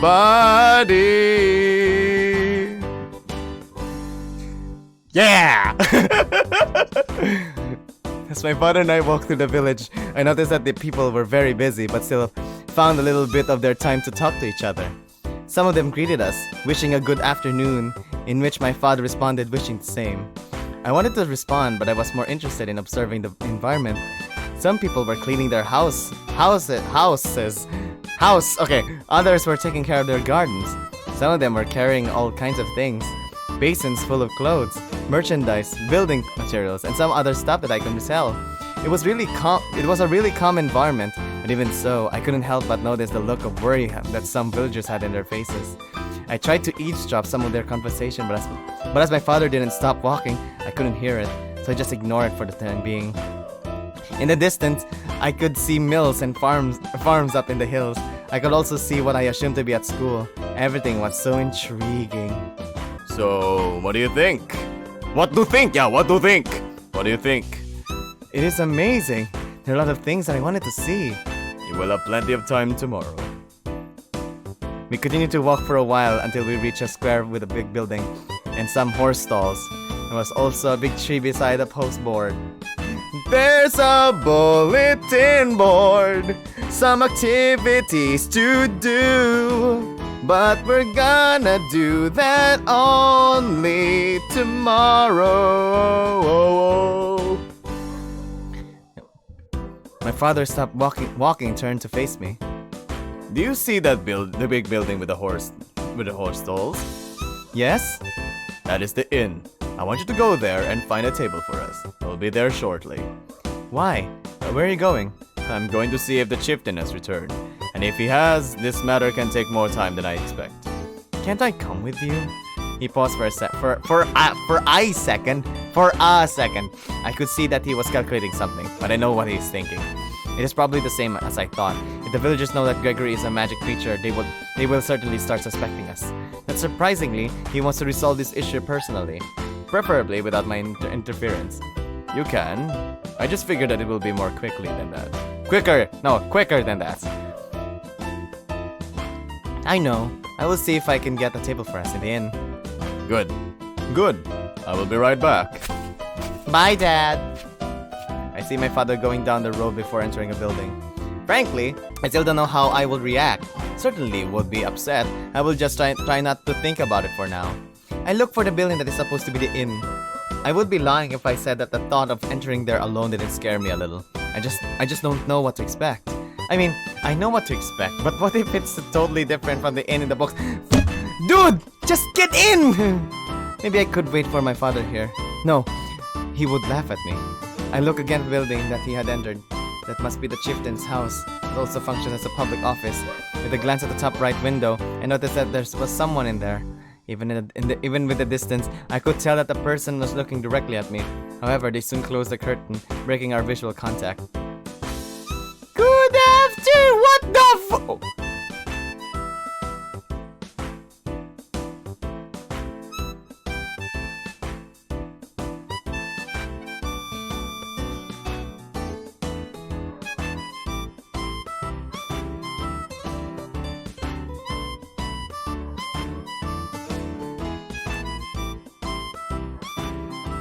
That was weird! A chicken was creepily saying, "Good afternoon!" Ding ding ding ding ding ding ding ding. Good afternoon! A voice distracted me from my thoughts. I looked to its direction. I could see a bird girl passing by. Yeah, a bird girl passing by! She was cuckily doing on the street. Cuckily doing here! She wasn't even looking at me, but I was sure that she was the one who greeted me. Good afternoon! Suddenly, the bird girl stopped and looked at my direction in surprise. Your voice is new? Wait, you must be the new guy! Holy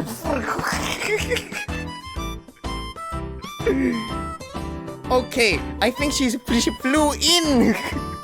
She approached me, holding my paws with her wings. I was surprised by how much force her wings can grip something. My name's Fire! Fire! She's Fire! My name is Fire Ravener. It's nice to meet you. My name's Kailan. It is nice to... So, Kailan, where did you come from? I came from, What are you? Are you some kind of feline? A panther, maybe? Oops, was that offensive? Sorry. No, you're... So, are you a carnivores? What is your favorite food? No, what is your favorite color? Okay, my favorite color is blue. It's bluish green, and my favorite food is a bird. If you stop touching me, I won't be able to eat some fried chicken later. Okay? Your wings! Huh? After she realized that she was still holding my paws, she backed away embarrassed. So sorry, I got a little carried away. No, it's okay. It's just, no one has ever done this to me before. Has no one ever held your paws? Except for Daddy?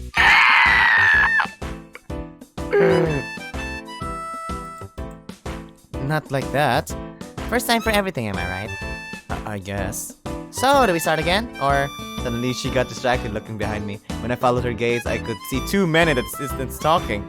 By their outfit, I could say that they were hunters. Hunters! But they were carrying bug nets and other kinds of traps. That's right!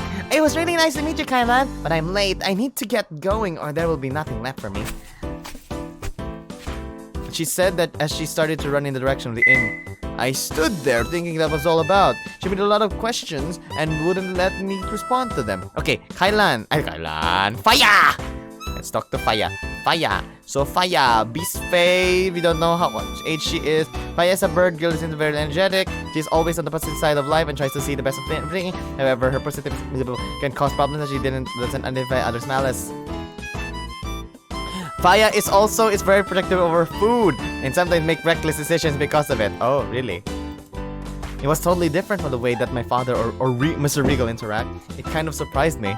It felt more apprehensive about going to the inn alone. Now I certainly don't know what to expect. But then again, if I wait for my father here, he will definitely laugh at me. I can already feel the shame. I can do this. I just need to keep calm. No matter how strange or unexpected things may be, I just have to keep calm. With a deep breath, I started to walk towards the inn. After I walk up a ramp, I stopped in front of the inn's entrance. There I could see a board on the top of the door that read, "Sleeping Bull Inn." Sleeping Bull Inn, yeah, you're sleeping in the bull. A little bit reluctant, I entered the building. Oh wow. Oh wait, what's this? I can't read it. Okay. After I entered the inn, I noticed that it was a big and spacious, but even so, the place was really crowded. The people here were having all kinds of meals and drinks. Just seeing them was getting me hungry. I walked through the corridor looking for a table available, but I couldn't find any. Dang it! There's no table left. Maybe I should go out and wait for my father outside. Hey! I said that is not fair! Suddenly, a familiar voice caught my attention. Hello? Hello? Oh, hey, it's the three that are in the thumbnail. Looking at its direction, I saw that bird girl sitting on a table with other beast face. A bear that was sleeping in the corner, a rabbit that was leaning his elbows in the table, and Jackal that was sitting beside her. I don't know what you're complaining. The world isn't fair, you know. That is so cheesy. Then what am I supposed to do? Maybe you should have gotten here sooner. You know I can't do that. They seem to be discussing something, and Fire seemed to be more energetic than before. Why do I feel such anxiety when it comes to interacting with her? Maybe this is because I don't know how she will react. I can feel it! My guts are telling me to avoid her, at least for now. I better get out of here before she notices me. Huh? Hey, Aray! She slapped me back! Hello, Kailan! Over here! Hey, Kailan! Over here! You can sit with us! Aw, crap. What the hell? Don't scream like that near my ears! She ignored the jackal and got up from the table to come to my direction. Then she grabbed my paw again and pulled me near their table. I don't know why, but I could feel my face burn red from embarrassment. Everyone, this is Kailan! Kailan, everyone! You know, Kailan, everyone, Kailan. I'm Fire. Hello there. Is that how you introduce someone? Cool. A new face.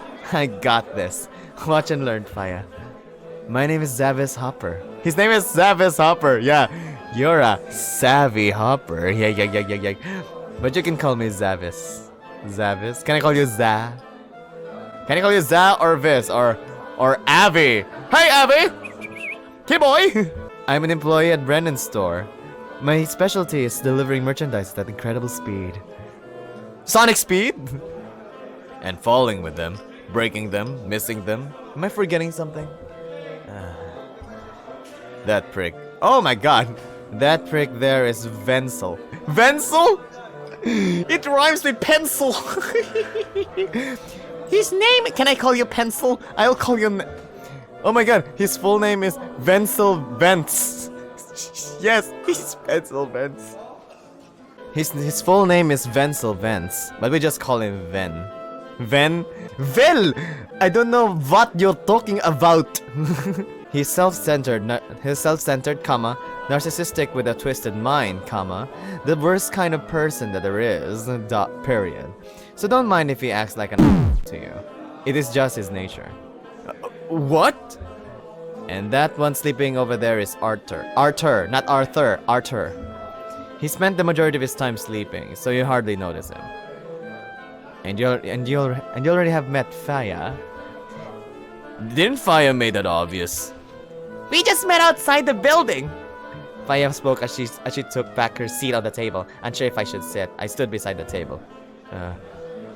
It is the first time I am around so many people. I imagine that things will be like this, but even so, just keep calm, Kailan. Just keep calm. My name is Kailan. It's nice to meet. Wait, did you say that you just met him? Dude, you're cutting the guy off. Yes. Why? Why? Don't you remember what happened the last time you brought strangers to our table? Why do you always have to bring that up? That wasn't my fault. I was the one who pissed those guys off. Besides, unlike them, Kailan is actually a really nice person. You said the same thing about them. Those soldiers from Marthel, are you for real? They had to have an entire tree show up there. Yeah. They were a bunch of drunk pervs that couldn't hear a no. And the worst part, I got banned for 1 month because of them. Poor you. I got banned for 2 months. Serves you right. It was your fault after all. My fault? Faya was the one who brought them over. And then they got mad because you didn't want to share. They wanted to get our table with all our food. We still could have shared it. It would be better than punching one of them in the face. To hell with sharing food with those thugs, and you're not getting the insects either. Why did you get that punch anyway? You don't even eat those. I told you, they are for my sister. Yeah, for my sister, because my sister's an insectan. Yeah, insectan. There we go. Insectan. It's like vegan but with insects. Are you acting like a big brother now? This is really a first time for everything. What do you mean by that? He meant that you don't do anything for anyone ever. They continued to argue, getting more exalted as they went on. I stood there unsure of what I should do. The arguing was getting louder and I could notice that it was annoying the other customers. I didn't understand it very much, but it seems that they had a discussion in the past with some people from Marthel. And from the sound of their conversation, things had turned bad. I can't get in the middle of a fight on my first day in the inn, but what can I do? Should I appease the discussion or should I sneak away? Let's appease the discussion. I could try appeasing it, but they have no reason to listen to me. However, I don't have any reason why I shouldn't try. Guys, please. What are you going to do? Are you gonna cry to Tina? Maybe I should. Then you're going to have another beatdown. Excuse me. Faya, I think we... Guess who's going to have his kick again? Why don't you try me, pint-sized? Guys, we are bothering the other customers. Alright, that's enough. Oh, hello. He's also in the thumbnail. Hello. Wait, he's taller than you guys? A tall dog looked annoyed, approached the table as soon as he did. Faya on the other, and the others fell in silence. Brennan! His name is Brennan, okay. Brennan! Oh, crap. The dog turned to face me. Thank you for bond with Brennan and Arthur increased a little. Huh. Okay. Thank you for trying to put some sense in this, kids. You can leave this to me now. Kids? Kids? Yes. Y'all are acting like kids. Ooh! Our first CG. Ah, the food looks good. I'm hungry now. The dog then crossed his arms and continued to scold the others that remained in silence. Why do I have to babysit you guys all the time? Didn't you all learn anything from the last time? Don't forget that I had to convince Helmer to let some of you guys enter the inn again. He glared at Wenzel and Zavis while both of them avoided the dog's gaze. Was that a mistake? They all were in silence as the dog continued to talk, and I could feel the tension vanishing. I guess he has everything under control then. Look, I know you all have been scared lately, and I feel the same. Do you? Because last time I checked, you didn't have any family. Huh? What does family have to do with anything? Ven. You say it as if you are you. You say it as if you cared for yours. Of course I care. I wouldn't buy these stupid insects if I didn't. Stop it, you two! Zavis, of course Ven cared for his family. I know. Never mind. I don't know why I said that. See? We can solve these problems with civilized discussions. There is no reason to get angry on the verge of jumping at each other's throat. So, what was the problem? The insect stock is over. Ven brought the last ones. I see. Why did you buy the insects? Why did you buy the insects, Ven? You don't eat them. Abby asked me to buy them. I don't know what she plans to do with them. Okay. Faya, you understand that Ven can't share something that isn't his, right? I know, it just... The Bug Trappers division of the Hunter Guild was attacked by demon while they were hunting last week. They are still recovering and the guild doesn't know when they will be back in the fields. I don't see how that is my problem or my fault. Ven! Faya, we are passing through difficult times. You have to understand, if the bug trappers can't hunt anymore, then the bugs can roam free. And you can't eat your fireflies, then the mosquitoes are happening. You see the predicament of the mosquito family? They're trying to kill us. And that's why we have to eat them first. Yeah, I understand. See? We resolved everything without Tina needing to beat someone up. If Tina... what? Tina! Tina! Suddenly, a fox girl showed up, and from her clothes, I could tell that she was a waitress. Surprisingly, everyone in the inn was quiet after she appeared. Oh, crap. I could feel the tension building up again. Whatever happened before, it felt like it was about to happen again. Tina, I said that I could handle everything. I know. But I couldn't stay in the kitchen forever. Besides, they're always in need of babysitting. Please, we already talked about this, right, guys? Faya, Savis, and Pencil were staring at the fox blankly. I could tell that something were passing through their head. Their head. What? Your clothes. Wait, what?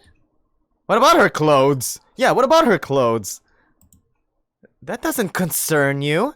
Now wake up, Arthur. Now wake up, Arthur, before the food gets cold. Apparently, just the clothes have changed. But they surely look nice. Jackal started shaking the bear until he wake up. What? What? It's time to eat, sleepyhead. Huh? Oh, right. Right. Okay, what's next? I guess now you have to deal with your new customer. New customer? Brennan pointed at me. That was when the fox girl looked at me. Didn't she notice me until now? Huh. Oh, she blushes! I can see the blush! And she's like, I think, oh shit, there's a new customer. Oh god, what am I gonna do? Right, you can do it, Tina. He's cool. He's cool. What do you mean? Oh, I know about you. No, I know about your promise. Of course you do. Promise? What promise? The fox seemed really bothered by that question. She got even more embarrassed.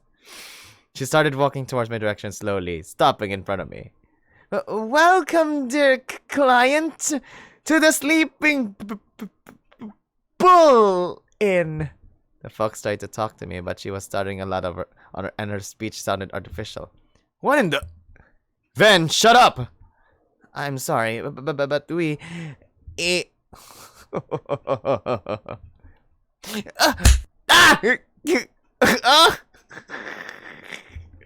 Huh?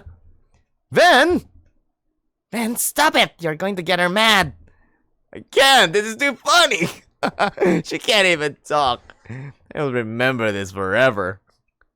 Oh my god, it reminds me of someone else. Oh god! Oh god! Oh Jesus! Oh god! Oh!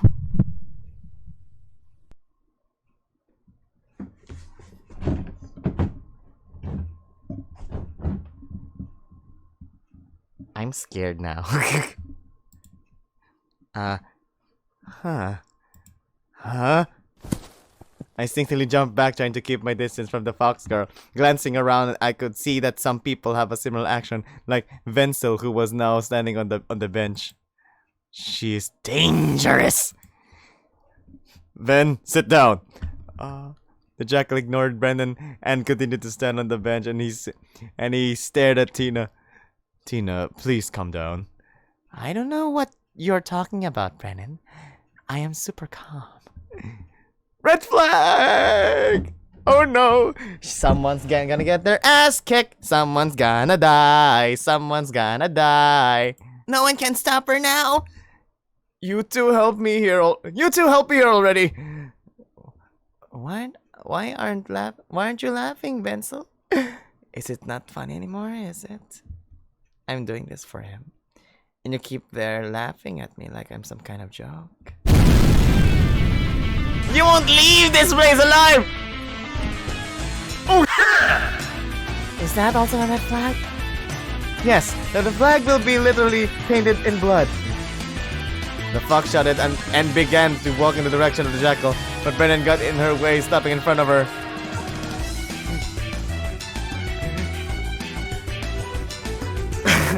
Tina, please stop! Out of my way, Brennan! Unless you want to be beaten up too! That is it. I'm out of here. The jackal jumped on top of the table, knocking off some tablewares. After that, he jumped on the ground and started running towards the exit. My carrot salad! My cabbages! My nectar! The fox girl quickly ran after him as Zavis and Faya followed her like...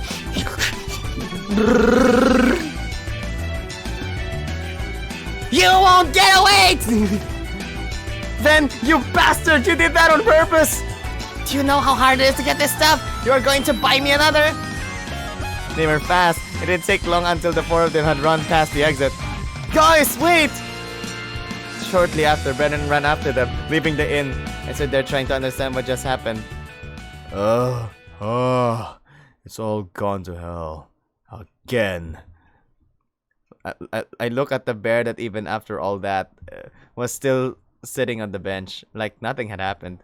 He was so quiet during all that mess that I hardly noticed him. What in name of GLaDOS is going on here? Oh my god. Wrong voice. Suddenly, the door behind the counter burst open. From there came a bull that suddenly looked angry. He looked around until he saw the dishes on the ground. Arthur, explain. The usual. The usual? How can that explain anything? Those damn brats! They are banned for a week. He looked around one more time until he stopped his gaze on me. He observed me for a second, and I caught myself wondering if I should apologize for what happened. I mean, it was partially my fault, wasn't it? Maybe? I'm still confused. Hey there, and welcome to the Sleeping Bull Inn. Were you out to witness that? Sometimes it is hard to control those damn kids. As you can see, today the house is full, and after that, I insist that you stay. Your meal will be on the house. If you don't mind, you could share a table with this friendly bear. I don't know. Everything has been one big ordeal. Until now, or maybe I'm just worrying too much. Well, my father asked me to find a table, and I did. Plus, the bear seems fine. It's okay. I don't mind. Good! Arthur, help me clean the table. Fine. The bull began cleaning the table with a cloth, while the bear crouched down to pick up the food that had fell to the floor. From my point of view, I could see some carrots on the ground. I approached the table and crouched down to catch them. Please, you don't need to help. It's okay. It was kind of my fault that things got that bad. Thanks. I will get a bucket to put the dirty food in a new tablecloth. The bull laughed, getting that to thought, but getting through the same door that he came, while the bear and I finished catching the food from the ground. During our work, I glanced at the bear a few times. Now that he was awake, I couldn't help but notice the sore look on his face. The first thing that came to my mind was to ask him if he was okay, but I controlled myself, as I don't like to talk about my problems with my father. Other people must have personal problems that they don't like to share. Speaking to my father, where is he? I thought he would be here by now. Kailan! Huh? After hearing my father's voice, I got up to face him. For some reason, he looked surprised. Hey, Dad! What are you doing? I'm helping to clean. I see that. What I meant is, why? Oh, it's complicated. I am back! The bull came back with a bucket and a new tablecloth. Arthur, put the food in the bucket. The bear didn't waste time and did as he was told, while the bull greeted my father. Hello there, and welcome to the Sleeping Bull Inn. The bull looked at me first, then he looked at my father. You two kinda look alike. He's my father. I came here intending to find a table for us, but You got caught in those brats fight. They are my worst regular, I tell you. Did my son cause problems? No, your son is fine. My daughter, on the other hand, Elmer, I finished. hey, his name is Elmer. Okay. After Arthur finished putting all the dirty food in the bucket, the bull started changing it to the tablecloth. Here, all set. Please take a seat. Take a sit. Arthur took back his seat in the corner, and I sat across him. My father was a little reluctant at first, but he ended up sitting by my side. By his face, I could see that he had a lot of questions, but he seemed to be brushing them off for now. So, what it will be? Today for carnivores, we have beef stew, roasted lamb, and wild chicken. Wild chicken? But how does Faya eat them then? Is it cannibalism? Wow, there is a lot of options. I did never eat roasted lamb or beef stew before. I looked at the bear and saw him pouring some stew into his empty bowl. Get the roasted lamb for me. Roasted lamb! Okay. What about you, little guy? I think I will get the beef stew. Two individual meals. Individual meals. Two individual meals? Yes. Any drinks? A cup of tea for me is fine. Me too. Tea, huh? That was alright. It will only take some minutes. The bull then took the bucket and the dirty towel and went through that door behind the counter again. Now the inn was starting to go back to normal, just like when I first entered. However, some people still had that look of relief in the first. Things got really bad, but could it be worse? I don't even want to imagine it. So, Kailan, aren't you going to introduce me to your new friend? Right, Father, this is Arthur. Arthur Haywood. Arthur Haywood. Nice to meet you. The bear said as he continued to eat his stew. My name is Kailan Sabre. I am the new blacksmith of the village. It's nice to meet you too. Well, now you care to explain to me what happened? As I told you before, it is complicated. I'm still a little confused by it, but I will try. Yes, try to tell him everything just happened. I tried to explain everything that happened since my father left me to go to the public office. Arthur stood in silence, eating the major part of the time. However, when I had problems in explaining why some events happened, he would help me. In this process, I also learned some things about the others. It turned out that Wenzel and Tina has some sort of rivalry. So, that is why those teenagers were running out of the inn. Scream about killing each other. Yes, after that, I offered to help to clean the mess. That was when you showed up. I see. After we finished explaining it to him, he didn't look surprised by the story at all. Aren't you surprised? No. Teenagers can be pretty energetic. More than kids sometimes. Why? Were you surprised? I don't know. After I met Fai outside, I knew things would be unexpected. But even so, I guess I'm just not used to it.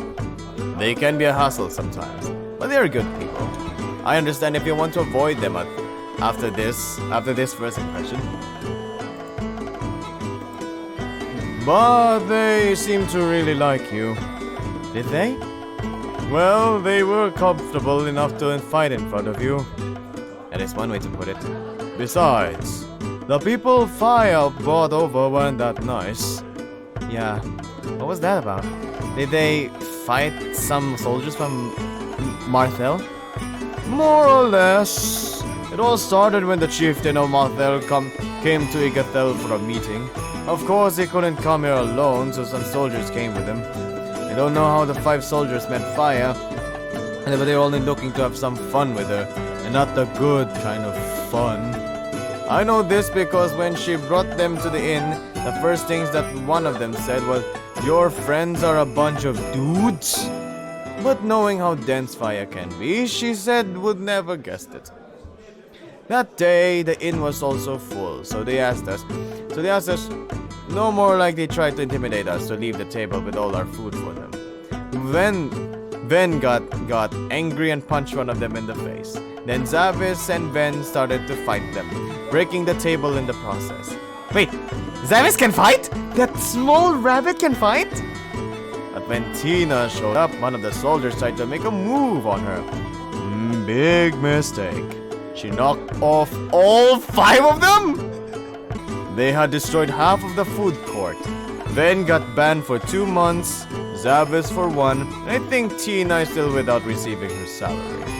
So Tina knocked off 5 soldiers. She must be very strong.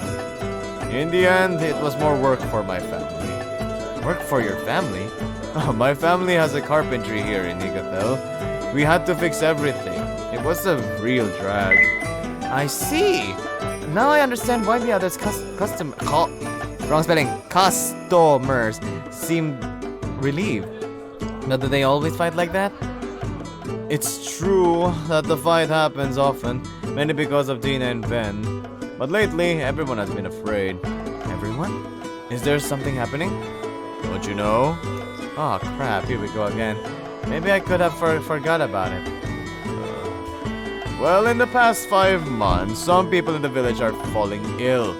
They are not dead, but they don't wake up. So they're in a comatose state? Yes, but the doctors can't find anything that would lead to coma. Their bodies are perfectly fine. That is definitely strange. It is even stranger that some people in the village are disappearing at night. The Hunters Guild was done a lot of searches for the lost people, but it doesn't matter how deep they got into the forest. They can't be found. That sounds really problematic. I thought that everyone knew about this already. I think my father had told me, but I ended up forgetting about it. I have this weird tendency of forgetting things. Well, welcome to the Freaks Club. After Arthur finished telling me the story, he picked more stew that was in the cauldron and put it on his bowl. I really didn't know about it, but I can imagine why. I look at my father that was sitting beside me with his arm crossed. It seems he didn't pay attention to our conversation, but I know he did. If the villagers were comatose as perfect health, that means that their soul energy flow could have been damaged. If that's the case, then I can feel them. But why is this happening in the first place? Sorry for the wait. Here is your meal. I was so caught up by thoughts that I didn't see the bull approaching with cart and our meals on top of it. He carefully placed the bowl with our meals on the table. Enjoy your food. Thank you. The bull then went to the counter with the cart to attend with the other customers. I look at my meal. I could see that there were also some vegetables in the beef stew, which was very similar to the stew that Arthur was eating. It was so hot that steam was coming out of it. He took some of the stew with a spoon and blew it a little like... After making sure I wouldn't burn my tongue, I took the stew to my maw. It was chunky. Chunky funky? Or you like him big? You like them chunky. Chunky! Yet with tender pieces of beef and a silky base. It had beefy flavor with some herby essence and a touch of sweetness from the carrots like... This is delicious. I understand why someone would get angry about being banned from this place. It really is. If Gregory could eat something like this. Wait! That's right! Father, I want to ask you, how did things went in the public office? Will Gregory be able to stay with us? I told that you don't need to worry about. That means... Yes, you will be able to stay with us for now. Really? That's great! I'm so relieved to hear that. This problem with Gregory has been bothering me since this morning. I told you. Don't stop worrying about it and enjoy your meal. Okay. After that, we ate our meal in silence. Somehow, the good news made the meal even tastier. It was so good that I didn't see that I had finished my bowl. Even so, I felt satisfied. It didn't take long for my father to finish his meal too. That was perfect. Do you want to repeat? No, I'm good. Then I will ask for the bill. Mr. Helmer said that today the meal was on the house. Really? And I will thank him. You can wait for me here. My father stood up and went to the counter to talk to the bull. That was there serving other clients. The other customers were talking loud and could hear some part of their conversation. It was something about Valentina lacking off and Helmer having to do it all alone. Deciding that I didn't want to eavesdrop anymore, I looked at the bear who was sitting across the table. He seemed distracted by his own thoughts. I think I'm going to. I better get home soon, or my sister will think that I am slacking off. Also, he was listening to them too. Okay, it was nice meeting you, Arthur. Same here. See you around. The bear stood up and walked towards the exit, leaving the inn.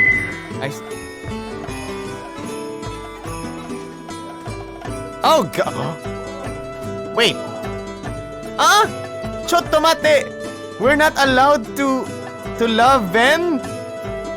Oh my god! We can only befriend Ben? A good tasting narcissistic person, but lazy seems to care for his sister. He also shares her vulnerability with Valentina, and because of it, both of them always end up fighting. No, we can't have a fun time with Ben. This is stupid. Oh wow, that's great. Arthur is a carpenter's apprentice. He comes from a family of carpenters, one of the founders of Icatel. Arthur is described to pass the majority of his time sleeping, and because of it, he can pass unnoticed sometimes. However, when the bear is awake, he has a sore look on his face. Something may be troubling him. We can't run. We can't date the jackal. Okay, you. Brennan is a merchant. He owns a store in Igatel. He's the older of the group of friends and tries to keep things together, but somehow he always fails miserably. Basically, he's the straight man of the group. Yogs.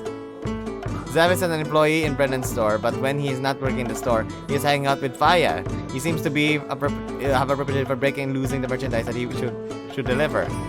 But, are you telling me 1, 2, 3, 4 lang? But that's not fair. That's not fair. We're not allowed. Oh no, that's not fair. I want to date Ben. I stood there until my father came back. Did your friend went already? Yes, he had to go back to work. I see. That is something I would like to talk to you. What? Talk about work? Precisely. Let's go. We'll talk about it outside. Alright.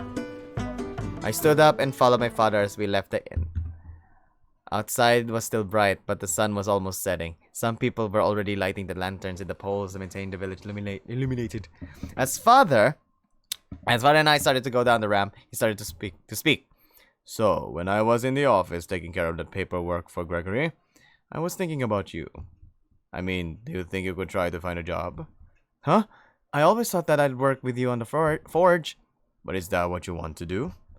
Maybe. I didn't consider anything else. Alright then, let's see. Come with me. My father started heading to the post board that was near the big tree. As we approached it, I could see that there was someone posting something. Hello! Who could you be? You're a big boy. Mr. Dragon? Is that a dragon? No, that is impossible. Dragons don't exist anymore. He kind of looks like a gator. But the horns... I sure gator don't have it. Kailan? Huh? Sorry, I was mesmerized by his scaly skin, his slack jaw, I think he's a crocodile. Your bigness, oh my god. I was so surprised that I didn't realize I had stopped following my father. Huh? After he heard us, the gator dragon, the dragator turned to us. As I approached them, I could see how big he was. He was as tall as my father, if not taller. Oi! Oi! Sorry, oi! You must be the new blacksmith, eh? Yeah. My son and I move in today. Welcome to Gilligatel. Hope you can have a good laugh here. The name is Murad. Kaulam. And this is my son, Kailan. It's nice to meet you, Mr. Murad. Just call me Murad. Murad, lad. Mr. makes me feel old. Okay, Murad. So, when did you get here? In the morning. We traveled while, The book said that dragons are magical creatures. However, for some reason they were eradicated during the Dark Age.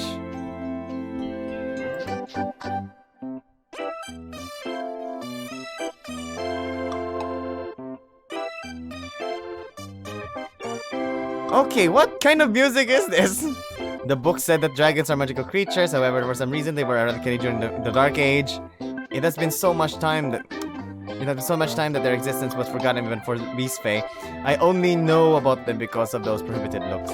He could pass a gator, and no one would have questioned it. He doesn't look like one, and that means that he also could be a hybrid. Kailan!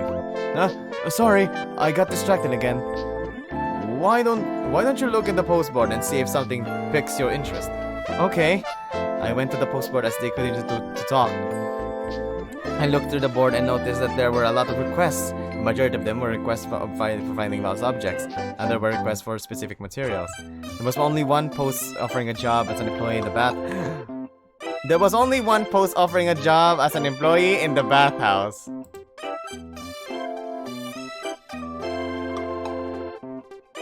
Bathhouse, huh? Is there a bathhouse in the village? My sudden question distracted them from the conversation. Sure there is. I've been taking care of it since I came to Higgleville. I mean, I don't mind. The village has gotten a lot bigger since then, so I'm trying to get me some help. That's why I posted this job offer. What a coincidence! Right, Kailan? Right. You been looking for a job, lad? Yes, I think. I'm not sure. It was all so sudden. I always thought that I would work with my father in the forge. That is bloody perfect! Here, take it. Okay, Murad ripped the poster from the board and gave it to me. Are you sure I can have this? What if someone else wanted to see it? If you intend to accept the job, you must rip the poster from the board. And after you finish the work, you deliver the request together with the poster. But if you have already given me the poster, how can I refuse? And don't worry, matey. No one in this village would accept this job offer.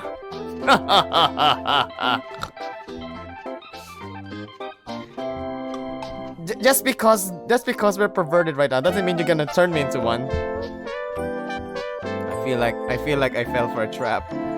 Anyway, your father told me that you'd be very tired from the trip, so you can come by the bathhouse tomorrow, aye? Okay, thank you, Murad. Don't mention it. Budge poster obtained. Oh, wait, okay. A job poster from the bathhouse in Irithel. I think it's Irithel. Mr. Murad gave it to me, claiming that no one else would attend. Sure. No one would attend, because it's a bathhouse.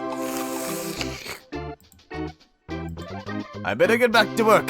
I just came here to post this, hoping to get me some help. See you tomorrow, lad. Until tomorrow. But I don't know where it is. Character list updated. Igathel. Oh my god, we can love this guy? Oh my god. Beast Frey, bathhouse manager. Murad is the manager of the bathhouse in Igathel. He seems to be cheerful and has a good mood. But since the village has gotten bigger, he is often complaining about excessive work. Kailan believes that Murad is a dragon, however dragons shouldn't exist anymore. Well, yeah, I feel something fishy too, Chris. The giant gator walked out, going in the same direction of our house. Man, this village is crazy. There are spirits all over the place. The people here are energetic and unpredictable. And now there's a dragon that could also be a gator. You are really lucky, you know. Yeah. Now I have to work. And alright! Now I have to work in a bathhouse. You can always decline if you want. I know. Working in a bathhouse, huh? I would be lying if said that the idea didn't interest me. Yeah, it interests me because I want to see some naked boys. Let's see how things work out tomorrow. But for now, let's go home. I want to see Gregory. I knew you'd say that. Let's go. We went back not the same way that we came. Now there were fewer people on the street, and the village was starting to quiet down. As we walked fast, we were in front of our new home in no time. It still felt strange for me to be calling this place home. I thought I observed the house, and that was when I noticed the path on the left between our house and the neighbor's house. Where does that path lead? To the backyard. That means that Gregory's sleeping there? Right? Yes. Without even thinking twice, I started walking towards the path while my father followed me. If he's still sleeping, try not to wake him. We walked through the path until we reached the backyard. It was spacious, and I could see that the houses were kind of sharing their backyards. Fences were dividing it, but it had some gates. I look around one more time.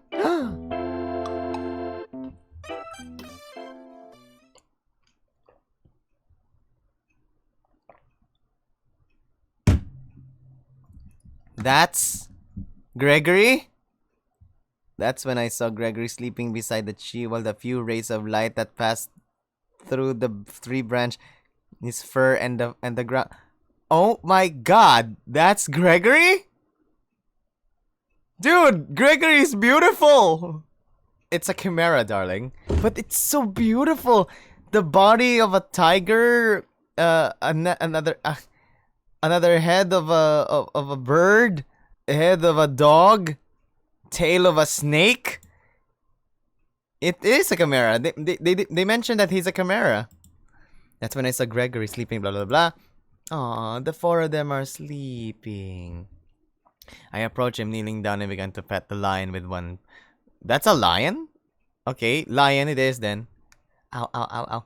One paw on the goat with the other.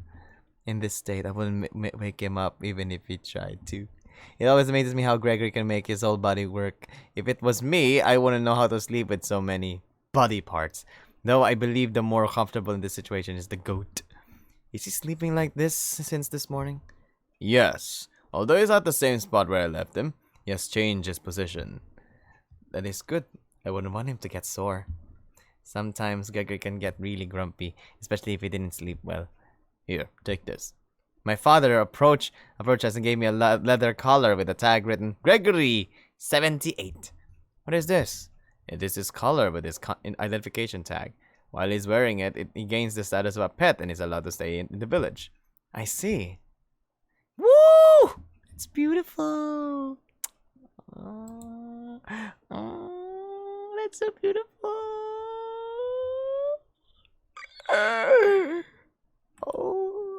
Oh yeah, it's about. Oh, it's so beautiful. It's so beautiful. I carefully place the collar on the lion neck. Doesn't looks bad. No, it looks great. I look around, examining the territory to see if Gregory would have any problems living here, but it seems that the major problem is how the other will react to him. It is also good that there is a lot of grass here. He will wake up hungry. But if the lion doesn't eat, he will get grumpy like the snake. I know. Food for him is already on my list of things to buy tomorrow. I will also buy a stall for him. I continued to pet the lion's head. I was so relieved that Gregory would be able to stay with us. So why don't we leave Gregory resting and go inside the house? He won't go anywhere. My father said before he entered the house. Okay, until tomorrow, Gregory. I gave all the heads one more pet before I entered the house through the back door. After entering the house and closing the door behind me, I met my father that was stretching his arm while sighing in the hall. I think I'm going to take a bath. I really could use one after today. Will you join me? Are you going to the bathhouse? No, today's was thinking about debuting our new bath. Wait, we have a bath? Yes, just down that ladder. My father pointed to a ladder that was below the stairs. I kind of wondered what was down there. I thought it was a basement. It is a basement too. So wait, if the houses on Igatel have a bathroom, what is the point of a bathhouse? There are only 2 houses with a bath in the village. Our house and the Haywood family residence. Arthur's family house? Yes, I will have to pass there tomorrow to buy Gregory's stall. So are you going to join me in the bath or not? Are you kidding me? I would love to take a bath right now. I wonder what's the music for this game, because as of now, I'm so impressed with the music choices for this game. I can't wait to... Ooh. Good, I will prepare it. Right, I will get some clean clothes. I went upstairs in my bedroom. I was just like I left it, except for some books here and there. Strangely, neither Heise or Lafe. I will call you Lafe. Lafe here in the room. I thought about looking for them, but I gave up the idea. Even though I asked them to watch the house. It must be really boring being stuck here all day. They could have gone for a walk. I opened my wardrobe and grabbed a couple of clean clothes. Before leaving the room, I put the job poster that Murad gave me on the table. After I left my bedroom, I encountered my father exiting his room, holding clean clothes as well. After that, we went together to...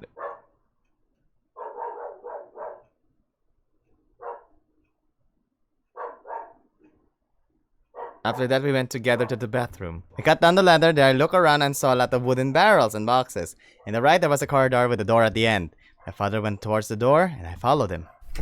Ooh, oh, I'm blinded with the steam. Ooh, the steam. Ooh, the steam is good. Ooh.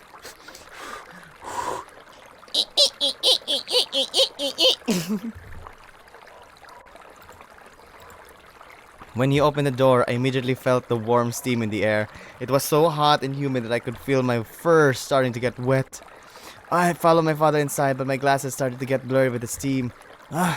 Of course! That's been a long time since I last have cured my eyes. I kind of get tired of curing it every time I got damaged. It got damaged. Well, not having to wear glasses will be good. Plus, I really want to see the bathroom. The air here is humid, so I won't have any problem. I took out my glasses and concentrated my soul energy on my eye, like...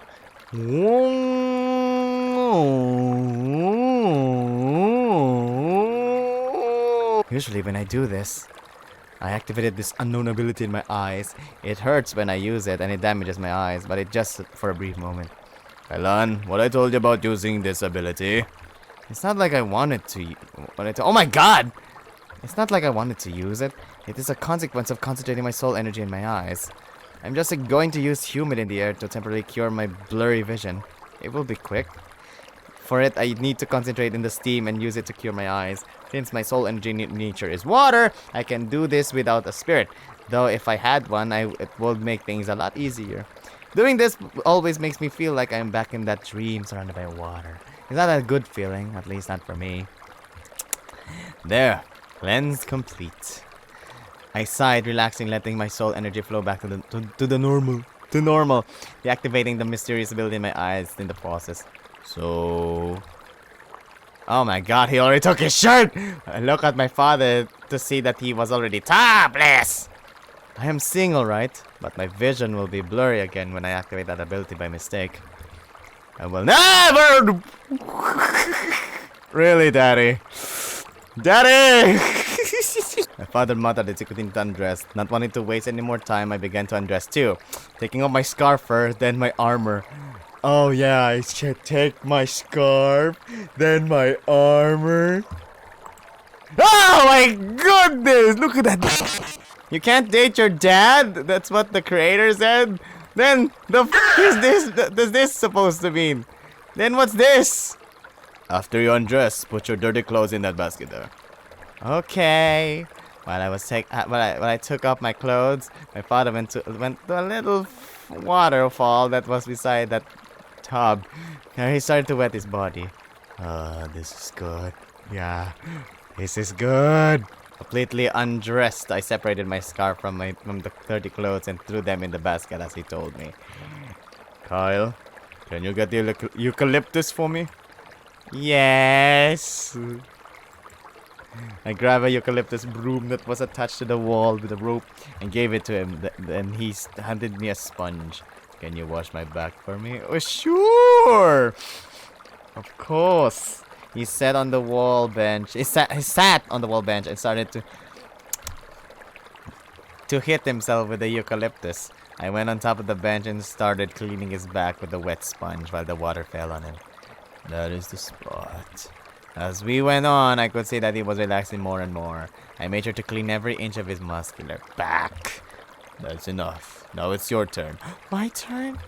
My father stood up, letting me go under at the little waterfall. I felt the warm water fell in my head, wetting my body. Here, sit on this stool. I will clean your back. My father put a little stool in front of me for me to sit on it. After I did, he sat it on the wall bench behind me and started cleaning my back with a sponge. Thanks. Oh look, it's wet now. He's a wet pussy. He was being very gentle and didn't put in too much strength to not hurt my back. It felt good. I don't know why. Oh. And while he cleaned my back, while he cleaned my back, it hit my fur with a eucalyptus broom. You have gotten bigger. Yes, he did. Have I? I always wondered if I'm going to get as big as you. I'm already 19, so... You're 19?! So I think I won't grow up that much. Maybe you can. When I was your age, Suddenly he stopped talking, rubbing my back with a sponge. Father? Huh? Right, what was I saying? When you were my age, you... Right, when I was your age, I was as tall as you. Of course, at that time, I had to do a lot of exercises. But after my 20s, I started to grow up again. So maybe you can still get taller. Honestly, I don't know if I like the idea. I'm always seeing you crouching down to enter some places. Yeah, it can be a hassle. After he finished cleaning my back, I stood up and let the water fall on my body. A little more, but my father entered the tub. The water is perfect. I know. Your perfection. After that, I went to the tub to accompany him. But surprisingly, my father was occupying almost the entire tub. I knew you were going to take up all the space. I have no idea what you're talking about. There is plenty of space here. Yeah, sure. I went into the tub next to my father and sat on his thigh. The heat of the water passed through my body, relaxing my muscles and bringing a pleasant feeling. This is really good. If the bathhouse is like this, I wouldn't mind working there. My father opened one eye to look at me. So are you going to work there? I don't know. Maybe. I have a feeling Kailan's making his father move. I relaxed more by leaning on my father, resting my head on his chest, with a steam envelop my face. That's just not right. Oh yeah, sitting on your father's lap, putting your head on his chest, in a steamy room in the bath. That doesn't sound right at all, is it? What do you think? His voice sounded a little lower and relaxing. About what? Our new home, the village, these things. I like it. The adventure in the inn was a little unexpected, but in the end I found myself having fun. That's good. I'm glad you liked it. Oh yeah, let's focus. Let's focus on the dad. The what you call this? The creator said we won't be able to date the dad, but I find this kind of I know this is father and son time, but I find this a bit of a dating. But in between those good memories, there are those problems with the village. There is the problem that Arthur mentioned of some villagers falling ill and other disappearing. My father knew about this, but he didn't tell me. Early today, when I met Mr. Regal, I could feel a weak malevolence on him. I initially thought that it was remain stuck in him since he said he fought demons. But maybe, these events could be linked. Yeah, It may be linked, but we don't know. The problem is, it is to risk. The problem, if someone required help and were right in front of me, will I be able to turn away? There must be something that I can do. Something. Lost in my thoughts, I closed my eyes and started to sleep. On your dad. Your dad will be okay with this, to be honest. You sitting on his big balls with his gigantic thighs and the ooh and the e and the I. And he's only in his 40s. No! Kyle? Hey, Kyle, wake up! Why do you always sleep outside? Kailan, wake up! Huh? I'm not sure how long I was asleep, but waked with someone calling me. I look at my father's face and met his gaze. I think it's time for us to get out. No! I want more of this! Right. No! You guys are... You have... Use it! I should have a mistake and the... Oh, on the first day. And left the hot tub, walking up the stairs. My father followed me, and after we were out of the tub, we started drying ourselves with some towels. Drying furs were always complicated. It doesn't matter how much you rub it with towel, it'll always be wet. When my body was more or less dry, I started to get dressed with my clean clothes. After I finished getting dressed, I got my glasses and my scarf while I waited for my father. After he got dressed, we exited the bathroom. When we got into the main hall, I noticed it was already dark. My father didn't waste time and lighted up the lanterns in the house. Oh, hello. So this is what you wear at night. Okay. These lanterns illuminate pretty well in the house. Yeah. They're much better than the one we had in the cabin.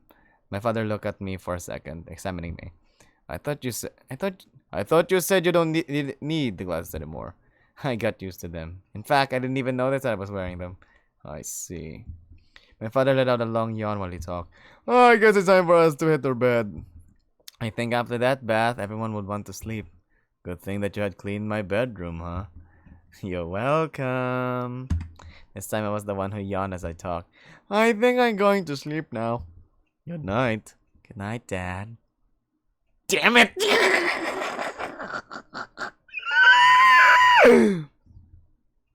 I mean, if you have a dad like this, won't you be a bit tempted? When I returned to my bedroom, the first thing I noticed was that the spirits had not yet returned. Worried, I looked out. Yeah, the spirits had not yet returned. What is this?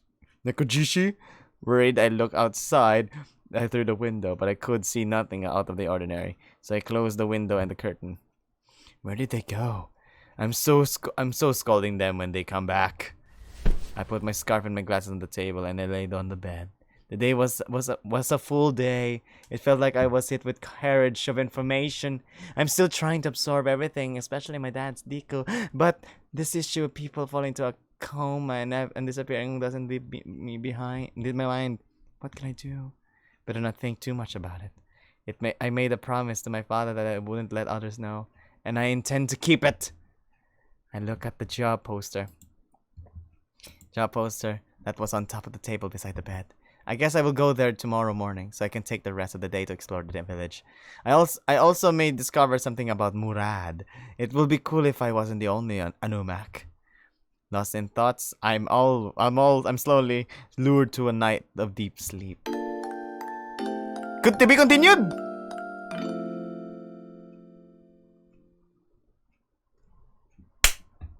To be continued.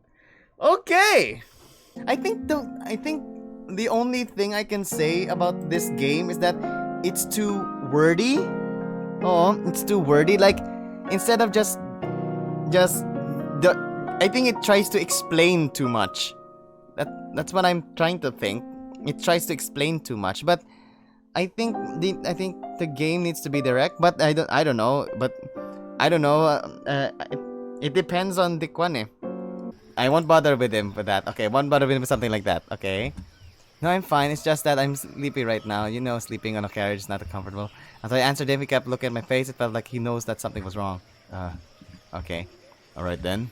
You don't need to worry. I'm okay. Just a little tired. It was like I didn't sleep at all. I know. If something is bothering you, we can talk, okay? Okay. We better get back to work then. And then it's a lot of things to do. Alright, what should I do?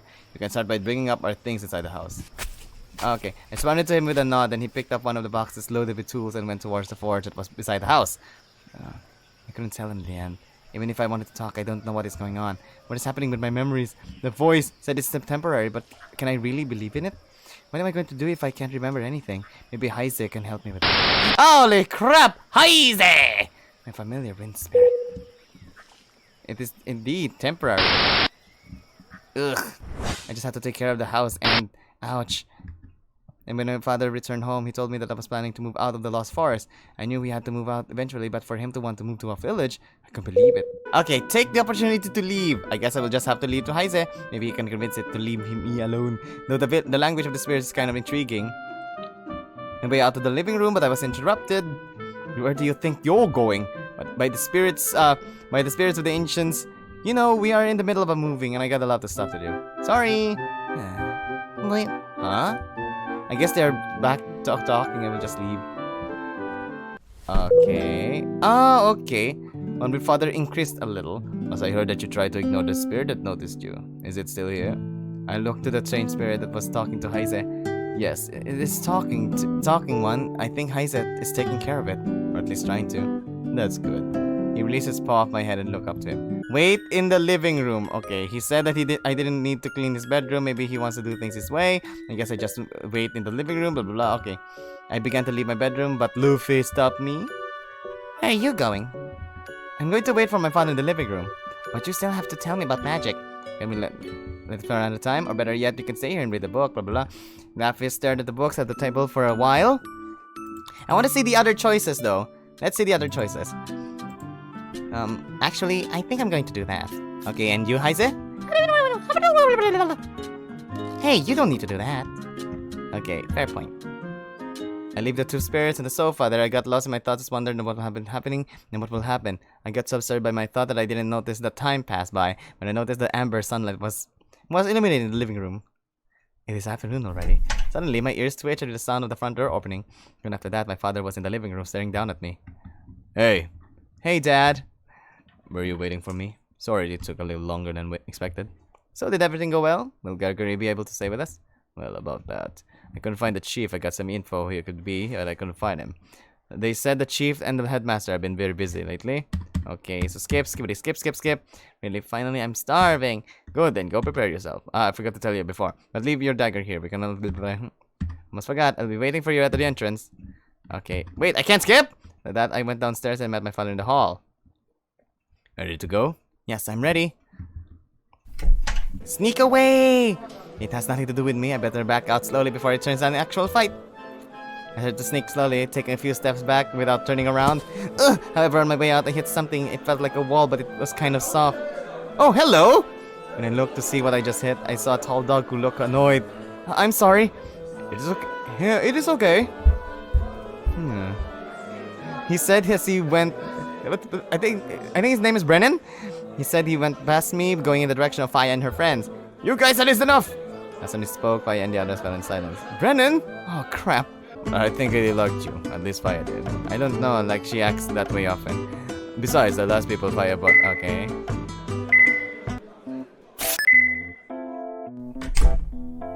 With the clean clothes in hand, I went downstairs and caught my father in the way. After that, we went together in the bathroom. Wait, that's it? But wait, your bedroom's not organized yet. It's okay. We'll just do the bed and sleep. Tomorrow I will clean it. Okay, then I think I'm going to sleep now. Okay, yawn as I talk. Good night. Good night, Dad. That's it. There's no difference in this game. So, how did you guys enjoy? Did you enjoy? It's a 3-hour run gameplay of this game, but it's short. So far, so good. We've been given a bit of a backstory of what the world is about. So basically, the world is the world is dying, and there's the world tree is providing them soul energy. So basically, it's like World of Warcraft. This is only development version 0.1.5. So there will be more development in the future. But for now, that is it for Starry Chain. As of now, for me, it's a very wordy game. So thank you everybody for watching. My name's Yuki Cookie, signing off saying, have a great day.